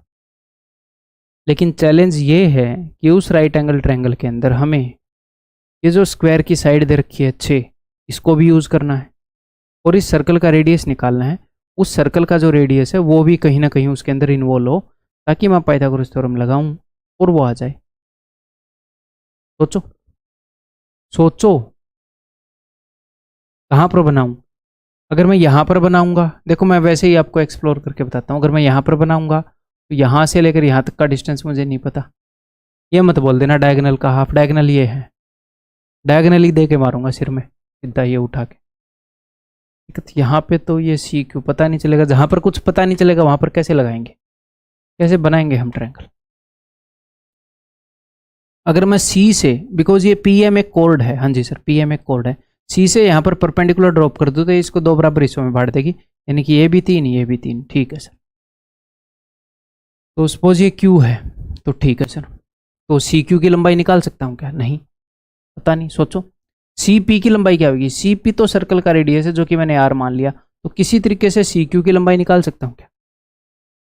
अगर मैं इस लाइन को ऐसे एक्सटेंड कर दूं ऐसे, तो लेट दिस बी आर, तो ये पूरा कितना हो गया, ये पूरा हो गया भाई साहब 6, और सी से लेकर आर तक हो गया ये आर, सर्कल का रेडियस, हाँ जी। तो ये क्या हो जाएगा, ये हो जाएगा 6 - आर। तो देखो तीनों साइड आर की फॉर्म में आ गई ना, और इस 6 को भी यूज कर लिया, तो लगा दो पाइथागोरस थ्योरम। आर का स्क्वायर इज इक्वल टू 3 का स्क्वायर प्लस इसका स्क्वायर a - b का होल स्क्वायर लगा दो।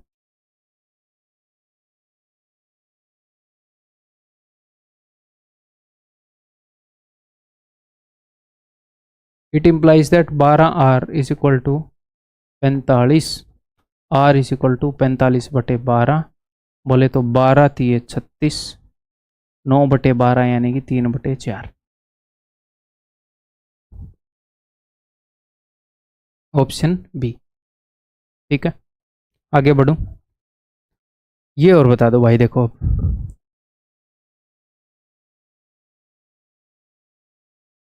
जनरली आपको कई बुक्स के अंदर कई जगह पर ये चीज़ रटने को मिल जाएगी कि भाई इस चीज़ को रट लो, लेकिन रटना नहीं है अननेसेसरीली फालतू के रिजल्ट्स को। देखो 2 chords of a circle 2a and 2b of a circle, अच्छा 2 chords of length 2a and 2b of a circle are perpendicular to each other, ठीक है भाई ये एक दूसरे के परपेंडिकुलर है।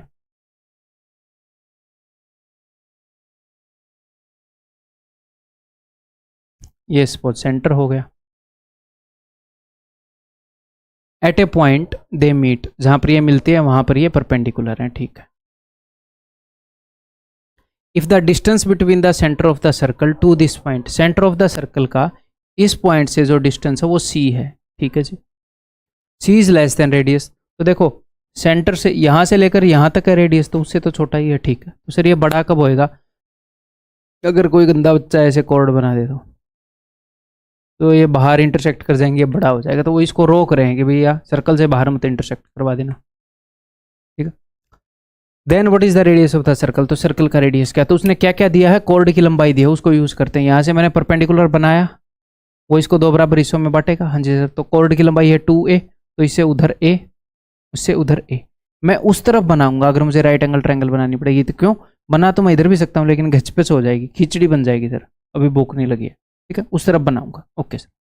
यहाँ से अगर मैं परपेंडिकुलर ड्रॉप कर दूँ, तो इसकी लंबाई है 2b, तो दो बराबर हिस्सों में बांटेगा, b इधर b इधर, तो उस तरफ बना लूंगा अगर मैं जरूरत पड़ी तो, ठीक। Then what is the radius of the circle, circle का रेडियस निकालना है, तो रेडियस को कुछ ना कुछ मान लूँ ताकि मैं निकाल पाऊँ। तो इसको मैंने मान लिया r, इसको मैंने मान लिया r रेडियस। अब r की वैल्यू निकालनी है ABC के टर्म में, सोचो गाइज, सोचो।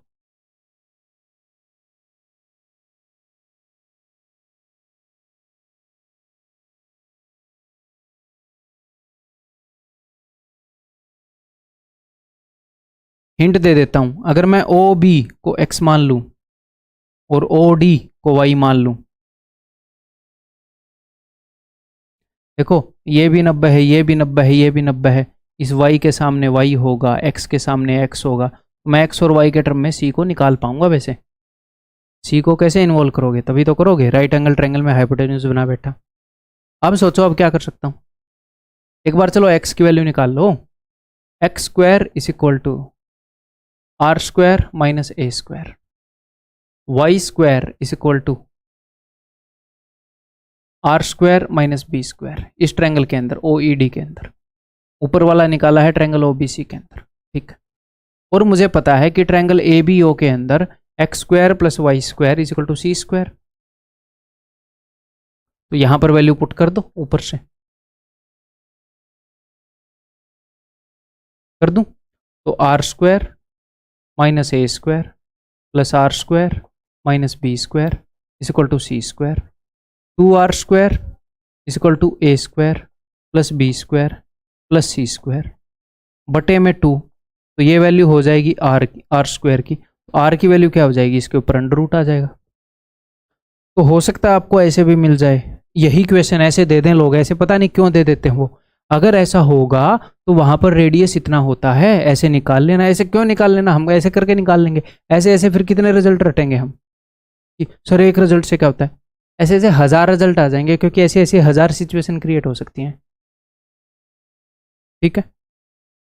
पेरेंट्स ने आपको ऐसे ऐसे सिखाया ना कि बेटा ऐसे खाना खाना है, ऐसे तो नहीं बताया, एक ऐसे ऐसे खाना है, ऐसे ऐसे खाना है, ऐसे मतलब बेसिक प्रोसेस बता दिया, फिर कैसे भी कर लो उसको, है ना। आगे बढ़ते हैं, तो भैया कुछ HW आपके सामने, इनके उत्तर मार्क कर दूंगा। B next,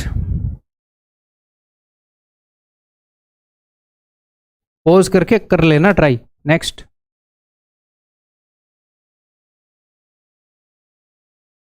next,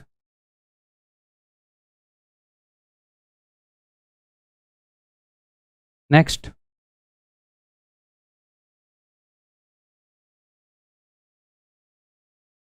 that's all, that is all. तो अभी इस लेक्चर के अंदर 1.25 ही हुआ है, मैं 10 मिनट के अंदर, सिर्फ 10 मिनट के अंदर आपको कुछ कंसेप्ट्स बताऊंगा अगले लेक्चर के। उसके बाद आपको एक मेंटल टेस्ट दूंगा। मेंटल टेस्ट में क्या करना है आपने, ज्योमेट्री है तो डायग्राम तो बनाने ही पड़ेंगे, ये नहीं है कि बिना ये डायग्राम बनाए आप मेंटली कर दोगे। तो मेंटल टेस्ट का मतलब है कि डायग्राम तो बनाना, बट लाइक उसी डायग्राम पे लिख विख के आप वहाँ पर कर लोगे, ठीक है। तो स्टार्ट कर दें फिर, चलिए जी स्टार्ट करते हैं। अगर आपको थोड़ा सा 5 मिनट मूड हो गया आना है, रेस्ट लेना, वो ले सकते हो आप। अगर हैवी लग रहा है, बहुत सारे मैंने HW दे दिए तो, ठीक है। चलिए जी स्टार्ट करते हैं। नेक्स्ट जो कंसेप्ट है जी, अब तक हम कर रहे थे कि सर्कल्स के अंदर कोड की लेंथ के रिगार्डिंग क्वेश्चन, अब हम करेंगे कोड की एंगल्स के रिगार्डिंग क्वेश्चन। कोड कैसे कैसे एंगल बनाती है, उनके कैसे कैसे कंसेप्ट है। चलिए, एंगल सबटेंडेड बाय ए कोड और arc at the centre is double the angle subtended on the circumference. इसका मतलब क्या है? इसका मतलब ये है, ये दो ही है ना, ठीक है। इसका मतलब ये है कि अगर अपने पास एक सर्कल है, इसकी ये कोड है, ये कोड ए बी, इस ए बी को मैं कोड बोल रहा हूं, या फिर आप ये बोल सकते हो ये वाला आर्क है जो ए बी, ये सेंटर पर जो एंगल बनाते हैं वो ऐसे बनाते हैं। इन्होंने सेंटर पर जो एंगल बनाया है ये है एंगल ए ओ बी। आप ऐसे बोल लो कोड ए बी ने बनाया है, जीवा ए बी ने बनाया है, या आर्क ए बी ने बनाया है, यानी कि चाप ए बी ने बनाया है। बात एक ही है, ये दोनों ही बना रहे हैं। या तो इस कोड का नाम ले दो या इस आर्क का नाम ले दो। तो ये सेंटर पर जो एंगल बना रहे हैं वो डबल है जो एंगल ये सर्कमफ्रेंस पर बनाएंगे उसका, ठीक है। यानी कि अगर एंगल ए पी बी की वैल्यू थीटा है तो इसकी वैल्यू 2 थीटा होगी। कोई भी कोड या आर्क सेंटर पर जो एंगल बना रहा है वो डबल है जो वो सर्कमफ्रेंस पर बना रहा है उसका, ये है। और ये चाहे कैसे भी हो, अगर आप इस सेम कोड से मान लो ये सेंटर पर ऐसे एंगल बना रहा है, चाहे आप यहां पर सर्कमफ्रेंस पर एंगल बना लो, अगर ये थीटा है तो ये 2 थीटा होगा। इसको हम प्रूव कर सकते हैं बट उसमें टाइम वेस्ट नहीं करेंगे क्योंकि ये बिल्कुल रटा हुआ होना चाहिए, इतनी ज्यादा बार यूज होता है, ठीक। क्लियर है भैया? सर्कमफ्रेंस पर जो एंगल बनेगा उससे डबल बनेगा यहां पर, ठीक है सर। तो सेंटर पर 2 थीटा बन रहा है इस आर्क के द्वारा। अगर इस आर्क ने यहां पर बनाया तो सर सेंटर पर तो 2 थीटा बन रहा है, यहां पर क्या बनेगा? यहां पर भी उसका हाफ बनेगा। यानी कि सेम आर्क सर्कमफ्रेंस पर अगर अलग अलग जगह एंगल बनाएगी ना वो भी सेम बनेंगे। क्यों? क्योंकि ये एंगल भी सेंटर का हाफ होगा, ये एंगल भी सेंटर का हाफ, सेंटर पर बने एंगल का हाफ होगा। ये जो एंगल बनाया है ये भी सेंटर पर बने एंगल का हाफ होगा। ये बाद में करेंगे ये वाला कंसेप्ट, हालांकि मैंने साथ में कवर कर दिया। ये है कि सेंटर पर जो एंगल बनता है वो डबल बनता है जो सर्कमफ्रेंस पर बने उससे। Okay, next, angle subtended bye diameter is right angle. अब इसी का सब केस है ये। इसी का सब केस कैसे है सर? देखो, ये जो डायमीटर है, डायमीटर पर जो एंगल बनता है वो कैसे बना है? वो भैया कैसे बना है? देखो, इसने ऐसे सेंटर पर एंगल बनाया ये 2 थीटा, फिर उसका हाफ बन गया ऊपर। एक्चुअल में क्या हुआ है, अगर मैं इसको एक और तरीके से आपको दिखाऊं इसी को, कि सेंटर पर एंगल का जो मुंह खुला है वो डबल खुलता है जो सर्कमफ्रेंस पर मुंह खुला है उसका। अगर आप ऐसे 2 पॉइंट ले लोगे और इनसे ऐसे देखोगे कि यहां से ऐसे एंगल बना लोगे सर्कमफ्रेंस पर, यहां पर जितना मुंह खुला है उससे डबल मुंह इसका खुलेगा। तो ऐसे ही मैंने 2 पॉइंट ले लिए, तो यहां पर मुंह खुला हुआ है 180 डिग्री, यहां पर मुंह कितना खुला हुआ होगा? यहां पर मुंह खुला हुआ होगा इसका हाफ 90 डिग्री, यहां पर मुंह खुला हुआ होगा इसका हाफ 90 डिग्री। इसी का एक सब रिजल्ट है, ये अलग से रिजल्ट नहीं है, इसी का एक केस है, ठीक है। ये याद रखोगे, ये आपको याद होने चाहिए, ठीक है भाई। आगे बढ़ो, ठीक है। एंगल्स सबटेंडेड बाय ए कोड और arc on circumference on same side are equal. इसका क्या मतलब है? एक बार मैं सारी चीजें लिख ही लेता हूँ यहाँ पर, इतनी है ना, एक एक करके बताता हूँ। देखो, ये बोल रहा है कि मान लो अपने पास ये एक कोड है एक आर्क है, अगर सेम साइड पर आप एंगल बनाने लगोगे तो ये सारे इक्वल होंगे, ये सारे इक्वल होंगे। वो तो सिंपल सी बात है। क्यों? कि मान लो ये सेंटर है, तो अगर सेंटर पर बना एंगल 2 थीटा है, सेंटर पर बना एंगल 2 थीटा है, तो इससे हाफ ये होएगा, इस 2 थीटा से हाफ ये होएगा, इस 2 थीटा से हाफ ये होएगा, है ना। सबको इसका हाफ होना पड़ेगा, तो सबको इसका हाफ होना पड़ेगा, तो भैया सबको इक्वल होना पड़ेगा, सेम चीज के हाफ है। तो यानी कि एक कोड सर्कमफ्रेंस पर जो भी एंगल बनाएगी वो सारे इक्वल होंगे, वो सारे इक्वल होंगे। Okay, equal codes subtend equal angle. Equal code equal angle बनाती हैं, इस पॉइंट को भी देखते हैं। देखो देखो भाई, मान लो ये एक कोड है और ये एक और कोड है, ठीक है सर। इसको मैं कॉमन सेंस से बताऊं एक बार, देखो, ये कोड जो है अगर ये सर्कल के बिल्कुल पास होएगी तो सेंटर पर बहुत बड़ा एंगल बना देगी, अगर दूर हुई तो सेंटर पर छोटा एंगल बना देगी, है ना। तो जितनी दूर होगी एंगल उतना छोटा बनाती चली जाएगी, जितनी पास होगी एंगल उतना बड़ा बनाएगी। तो अगर दो कोड बराबर बना रही है एंगल तो इसका मतलब वो सेंटर से बराबर दूर होंगी, और अगर वो बराबर दूर हैं तो बराबर दूर वाली तो इक्वल होती है, तो वो इक्वल होंगी, यानी कि सेम साइज की कोड होंगी तभी सेम एंगल बना रही है। ऐसे भी सोच सकते हो, है ना। तो मान लो ये दोनों कोड इक्वल हैं भैया, ए बी और सी डी, तो ये सेम एंगल बनाएंगी। मैं सेंटर पर बनवाऊँ या सेंटर पर ही बनवा देता हूँ, ईजी रहेगा। सेंटर पर इक्वल बन गया तो ये सरकमफ्रेंस पर तो उस सेंटर वाले का आधा बनाएंगे, वो तो इक्वल हो ही जाएगा। देखो दो कोड हैं जहां पर मैंने बोला A B is equal to C D, ये गिवन है। ओके, अब देखो A O is equal to B O, हाँ जी sir, and O D is equal to O C, ये चारों तो रेडियस है, हाँ जी सर। तो ये दोनों तो आइसोस्केलस ट्रायंगल निकली, और ओ डी और ओ सी, ओ ए और ओ बी इक्वल निकले, और थर्ड साइड भी इक्वल निकली। तो ये तो साइड साइड से कॉन्ग्रुएंस प्रूव हो गई। अगर कॉन्ग्रुएंट हो गई तो यानी कि ये दोनों एंगल इक्वल हो गए, और अगर ये दोनों एंगल इक्वल हो गए, यहाँ पर ये जो भी एंगल बनाएंगे उसका आधा सरकमफ्रेंस पर बनाएगी, तो ये दोनों सरकमफ्रेंस पर जो एंगल बनाएंगे वो भी इक्वल होंगे। Simple. Next, if a line subtend same angle at many points then the points are concyclic. इसका मतलब क्या है बताता हूँ। कई बार एग्जामिनर क्या होगा, देखो मैं आपको ऐसे करवाऊँ कि मान लो अपने पास ये सर्कल है, और मैं आपको ये बोलूँ यहाँ पर एक लाइन है,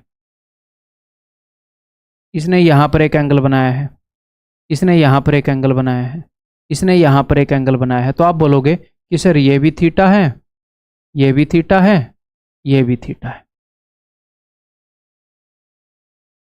है ना। अब मैं ऐसे दे दूं इसी फिगर को तो आपको समझ में नहीं आएगा, नहीं समझ में आएगा ना। आपको ये समझ में नहीं आएगा कि A B C D E, A B C D E एक ही सर्कल के ऊपर बने हुए पॉइंट हैं।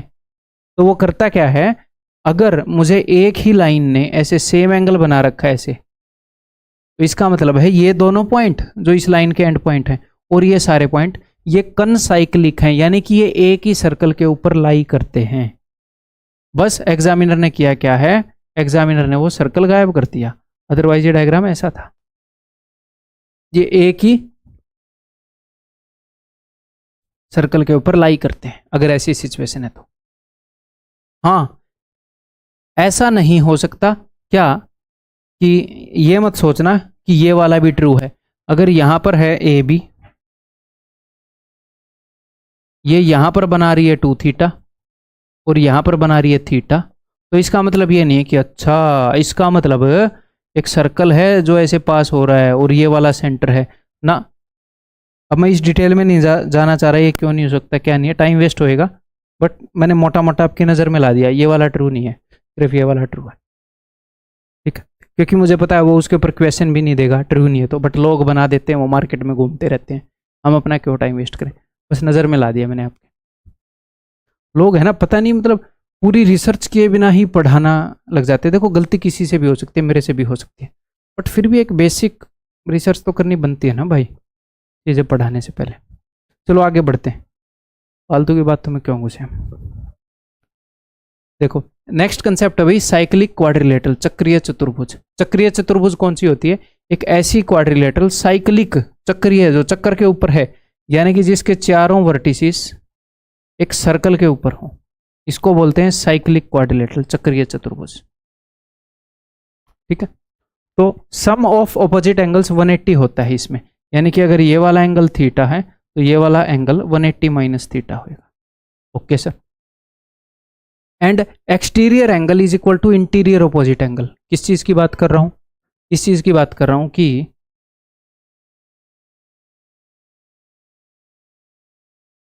मान लो ये साइक्लिक क्वाड्रिलेटरल है, इसको एक्सटेंड करूंगा तो ये एक्सटीरियर एंगल होगा। अगर ये थीटा है तो इसके इंटीरियर जो एंगल है उसके ऑपोजिट एंगल इसके बराबर होगा, इंटीरियर ऑपोजिट एंगल के। ये एंगल थीटा है तो ये भी थीटा होगा। ठीक है, ये वाला पॉइंट है। ऐसा क्यों होता है, देखो ये तो सिंपल सी बात है। अगर मैंने ये प्रूव कर दिया, पहले मैं ये प्रूव करता हूं। ठीक है, देखो मान लो ये अपने पास साइक्लिक क्वाड्रिलेटरल है एक,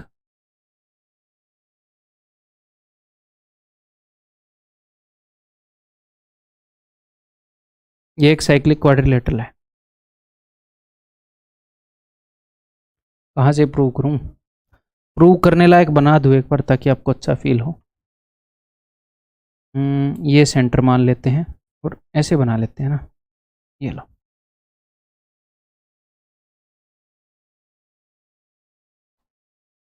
तो देखो मैंने ये मान लिया कि यहाँ पर जो एंगल बन रहा है वो है भाई साहब, क्या बोलते हैं, एंगल ए। तो ये क्या हो जाएगा, नहीं इसको 2A मान लेते हैं। ये एंगल मैंने मान लिया 2A, तो ये एंगल क्या हो जाएगा, देखो सेंटर पर बना एंगल जो भी है सरकमफ्रेंस पर उससे हाफ बनेगा। आप बोलोगे जी हाँ सर, ओके।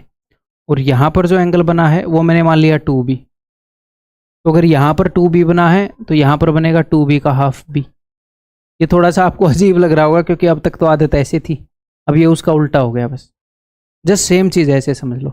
तो हमें पता है एंगल अराउंड ए पॉइंट 360 होते हैं, यानी कि 2A plus 2B is equal to 360। ये तो हमें पता है। अगर मैं 2 से भाग कर दूँ तो A plus B is equal to 180 दिख रहा है। तो देखो A plus B is equal to 180, simple, clear है। तो ऑपोजिट एंगल का सम 180 मैंने प्रूव कर दिया। हाँ जी सर। तो अगर ये 180 है ऑपोजिट एंगल का सम, तो ये थीटा है तो ये 180 माइनस थीटा है, तो ये वाला तो फिर थीटा हो जाएगा। क्यों? क्योंकि एंगल्स ऑन स्ट्रेट लाइन, इनका सम भी 180 होता है। तो आप ये बोल सकते हो कि ये वाला एंगल इसके साथ मिलकर भी 180 बनाता है और ये इसके साथ भी मिलकर 180 बनाता है, यानी कि ये दोनों बराबर हैं। ठीक, क्लियर है। तो अब ये चीज़ आपको याद रखनी है। ये जो मैं आपको रूल्स बता रहा हूँ ना, ये धड़ाधड़ याद होंगे। याद क्या, ये धड़ाधड़ यूज होंगे लगातार, गदागद गदागद। आपको समझ नहीं आएगा कब कौन सा रूल यूज हो जाएगा। ठीक है, इकट्ठे करवा रहा हूँ, इनके ऊपर फिर क्वेश्चन इकट्ठे करेंगे। आपको मेंटल टेस्ट दूंगा, बहुत प्रैक्टिस करवाऊंगा इनकी। ठीक है, नेक्स्ट है भैया angle between intersecting codes. Intersecting codes के बीच में एंगल। ठीक है, देखो दो कोड्स एक सर्कल की या तो अंदर इंटरसेक्ट कर जाएंगी, या फिर एक सर्कल की दो कोड हैं वो बाहर इंटरसेक्ट कर जाएंगी। उनको एक्सटेंड करने पर, कोड तो यहीं तक खत्म हो जाती है, उनको बढ़ाने पर या तो वो अंदर इंटरसेक्ट करेंगी या बाहर करेंगी, अदरवाइज वो क्या होंगी, वो पैरेलल होंगी। ठीक है, तो मैं इसकी बात नहीं कर रहा, इन दोनों की बात कर रहा हूँ। तो उससे रिलेटेड मैं आपको बताऊंगा ये। तो भाई मैं इसको रंगीन में बताना चाह रहा हूँ आपको।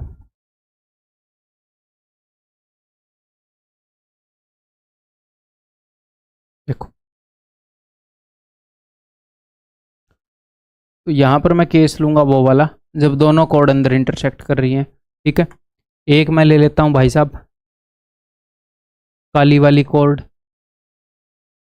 ये कोड ले लेते हैं ए बी। और एक मैं ले लेता हूँ, कौन सी कोड लूँ, ये डार्क ब्लू वाली या ग्रीन वाली ले लेता हूँ, ये ले लो सी डी। ठीक है, एंड सपोज यहाँ पर सेंटर है। ठीक है, तो मैं कर क्या रहा हूँ, मैं स्टार्टिंग से आपको बताता हुआ चलूंगा। मैं एक बार एक कोड का एक सिरा पकड़ूंगा और दूसरी कोड का कोई भी एक सिरा पकड़ूंगा। तो यहाँ पर मैंने ब्लैक वाली का सिरा पकड़ लिया ये, और एक ग्रीन वाली का एक सिरा पकड़ लिया। दो कोड है ना, एक कोड का एक एंड और दूसरी कोड का एक एंड पकड़ के मैंने सेंटर के ऊपर एंगल बनवा दिया इनसे। ठीक है, और फिर जो बाकी एंड बच गए, अब ये दो एंड बच गए, देखो एक हरी कोड है एक काली कोड है, तो मैंने काली कोड का एक एंड पकड़ा, हरी कोड का एक एंड पकड़ा। अब मैंने काली कोड का एक एंड पकड़ा और हरी कोड का एक एंड पकड़ा। तो यहां पर जो मैंने एंगल बनवाया इनसे, सपोज ये बन गया भैया अल्फा, तो और ये एंगल बन गया भाई साहब बीटा। तो ये दोनों कोड जहां पर इंटरसेक्ट करी हैं काली और हरी वाली, इसको मैंने मान लिया पॉइंट पी। तो यहां पर आपको कौन कौन से एंगल पता चले हैं, मैंने आपको बताया है कि angle A O D alpha है, और मैंने आपको बताया है angle B O C beta है। ठीक है, तो अब आपको पता है कौन सा एंगल पता चलेगा, आपको पता चलेगा इस ओ की जगह जो भी इनका पॉइंट ऑफ इंटरसेक्शन है वो लगा दो P, A P D. Angle A P D आपको पता लग जाएगा अभी इजीली, ए पी डी या फिर बी पी सी, ये दोनों एंगल इक्वल ही मिलेंगे। क्या बोल रहे हो सर, देख लो ए पी डी और बी पी सी, ये एंगल होंगे इन दोनों के सम का हाफ, इन दोनों के सम का हाफ। ठीक है, क्यों होंगे कैसे होंगे बताऊंगा, पहले एक बार पूरा कंसेप्ट कर लेते हैं।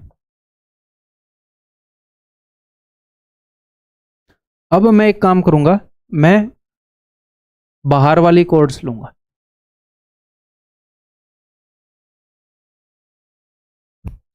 जो बाहर इंटरसेक्ट करेंगी, एक कोड मैंने ले ली काली और एक कोड मैंने ले ली हरी। इनको एक्सटेंड करने पर ये बाहर जाकर इंटरसेक्ट कर जाएंगी, तो मैंने काली को भी एक्सटेंड कर दिया और मैंने हरी को भी एक्सटेंड कर दिया। ठीक है, ये हरी का एक एंड पॉइंट है, हरी का एक एंड पॉइंट है, और ये काली का एक एंड पॉइंट है। कोड का कोड तो यही है ना भाई। ठीक है, एक है ए बी और एक है सी डी, और ये इंटरसेक्ट कर रही हैं पी पर। ठीक है, जहां पर ये इंटरसेक्ट कर रही होती हैं दोनों कोड, हमें वहां पर एक एंगल का पता होता है। ठीक है जी, तो मैंने क्या किया, ये सेंटर है, यहाँ पर मैंने काली कोड का एक एंड लिया। यहाँ पर तो क्या ही कर सकते हैं, काली कोड का ये एंड और हरी कोड का ये वाला एंड। ठीक है जी, फिर मैंने हरी कोड का एक एंड लिया और काली कोड का एक एंड लिया। ये मैं कहानी पता क्यों बता रहा हूँ, ताकि आपको एग्जाम में ये देखकर याद आ जाएगा। तो यहाँ पर जो एंगल बना दैट इज अल्फा, और यहाँ पर जो एंगल बना दैट इज बीटा। तो ये वाला जो एंगल हो जाएगा that will be half of इनका डिफरेंस।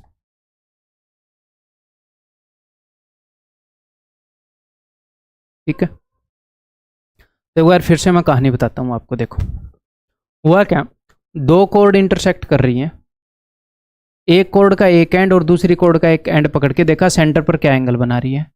फिर जो बचे खुचे एंड है दोनों के, उनसे देखा सेंटर पर क्या एंगल बना रही है।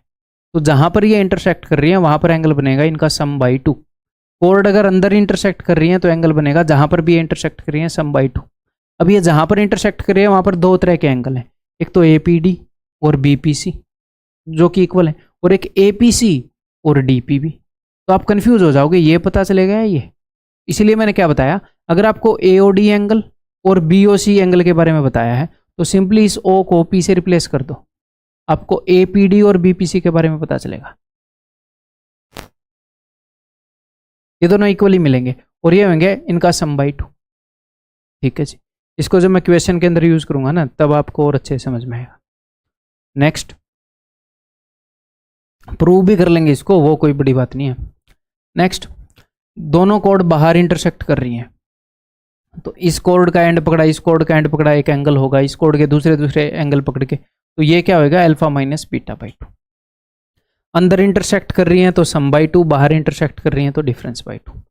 ये एंगल ऐसे बनेंगे। तो ये सिचुएशन बार बार रिपीट हो रही है, तो एक बार समझाने से बहुत सारा टाइम बच जाएगा।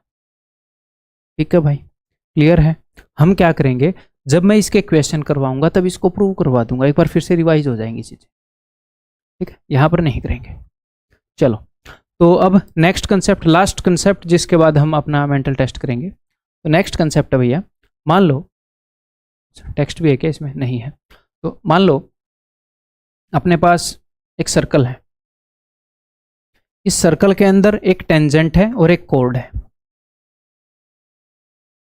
देसी भाषा में बता रहा हूं, ठीक है, एक टेंजेंट है और एक कोड है। तो ये टेंजेंट इस कोड के साथ जो भी एंगल बनाएगा, ये टेंजेंट इस कोड के साथ जो भी एंगल बनाएगा, ये कोड ऑल्टरनेट सेगमेंट में, देखो ये एंगल कहां बन रहा है इस तरफ, तो दूसरी तरफ वाले सेगमेंट में ये कोड वही एंगल बना देगी, ये कोड वही एंगल बना देगी। इसलिए इसको बोलते हैं ऑल्टरनेट सेगमेंट थ्योरम, कि कोड और टेंजेंट के बीच में जो एंगल है दूसरे सेगमेंट में वही एंगल बनेगा। कैसे, मतलब एक और तरीके से इसको रिप्रेजेंट करूं, देखो मान लो ये सर्कल है, ये टेंजेंट है, ये कोड है। अब की बार मैंने ये वाला एंगल देखा कि इस कोड और एक कोड और एक टेंजेंट के बीच में बने एंगल को हमेशा यूज किया जाएगा इसमें। तो इस कोड और इस टेंजेंट के बीच में थीटा है इस तरफ, तो दूसरी तरफ थीटा बनेगा, ये वाला एंगल भी थीटा ही होगा। इसे बोलते हैं ऑल्टरनेट सेगमेंट थ्योरम। तो भाई एक बार मैं आपको क्या मौका दूंगा, इसके बाद है ना आगे मेंटल टेस्ट होएगा आपको विदाउट पेन एंड पेपर। तो विदाउट पेन एंड पेपर का मतलब है भाई डायग्राम तो बनाना पड़ेगा, तो एक बार डायग्राम बना लो, सारी चीज़ें लिख लो, फिर सिर्फ सोच के भी आप कर पाओगे। लाइक बहुत कुछ लिखना नहीं पड़ेगा। डायग्राम तो ऑफ कोर्स हम बनाएंगे, इंपॉर्टेंट एंगल वगैरह लिखेंगे मेंटल टेस्ट के अंदर, तो वो आपने करना है। या तो आप अभी इस वीडियो के ख़त्म होने के बाद उसे अटेम्प्ट कर सकते हो, या फिर आप क्या कर सकते हो, अगर आप थक गए हो तो कल को ये जो एंड में मैंने कंसेप्ट बताए हैं ये एक बार फिर से रिवाइज अगर लेना और कल को दे देना वो मेंटल टेस्ट, कोई दिक्कत नहीं है। ठीक है, दोनों रास्ते मैंने बता दिए। किसी ने आज पहली वीडियो देखी मैथ की तो उसको अभी कर लेना चाहिए मेंटल टेस्ट। किसी ने पहले ही 2 या 3 वीडियो देख ली, अब बेचारे में हिम्मत नहीं बची होगी, तो अगले दिन इनको रिवाइज करके दे देना। तो मैं इनको रिवाइज करने के लिए एक बार एंड में आपको दिखा देता हूँ। ये देखो, एक एक करके मैं सारी चीज़ें ऐसे दिखा देता हूँ। अब आगे बढ़ रहा हूँ मैं। ये लो भाई, आगे ये बताया था, अब आगे बढ़ रहा हूँ, आगे ये बताया था, अब आगे बढ़ रहा हूँ, फिर ये बताया था। और ये दोनों तो यूज़ भी नहीं होंगे फिलहाल एंगल बिटवीन इंटरसेक्टिंग कोड मेंटल टेस्ट में। ठीक है, ऑल्टरनेट सेगमेंट थ्योरम ये में भी हो सकता है यूज़, मैं नहीं बताऊंगा। तो भाई दैट्स ऑल इस वीडियो के अंदर। ठीक है, अगली वीडियो के अंदर मिलता हूँ मैं आपको। Bye bye, take care.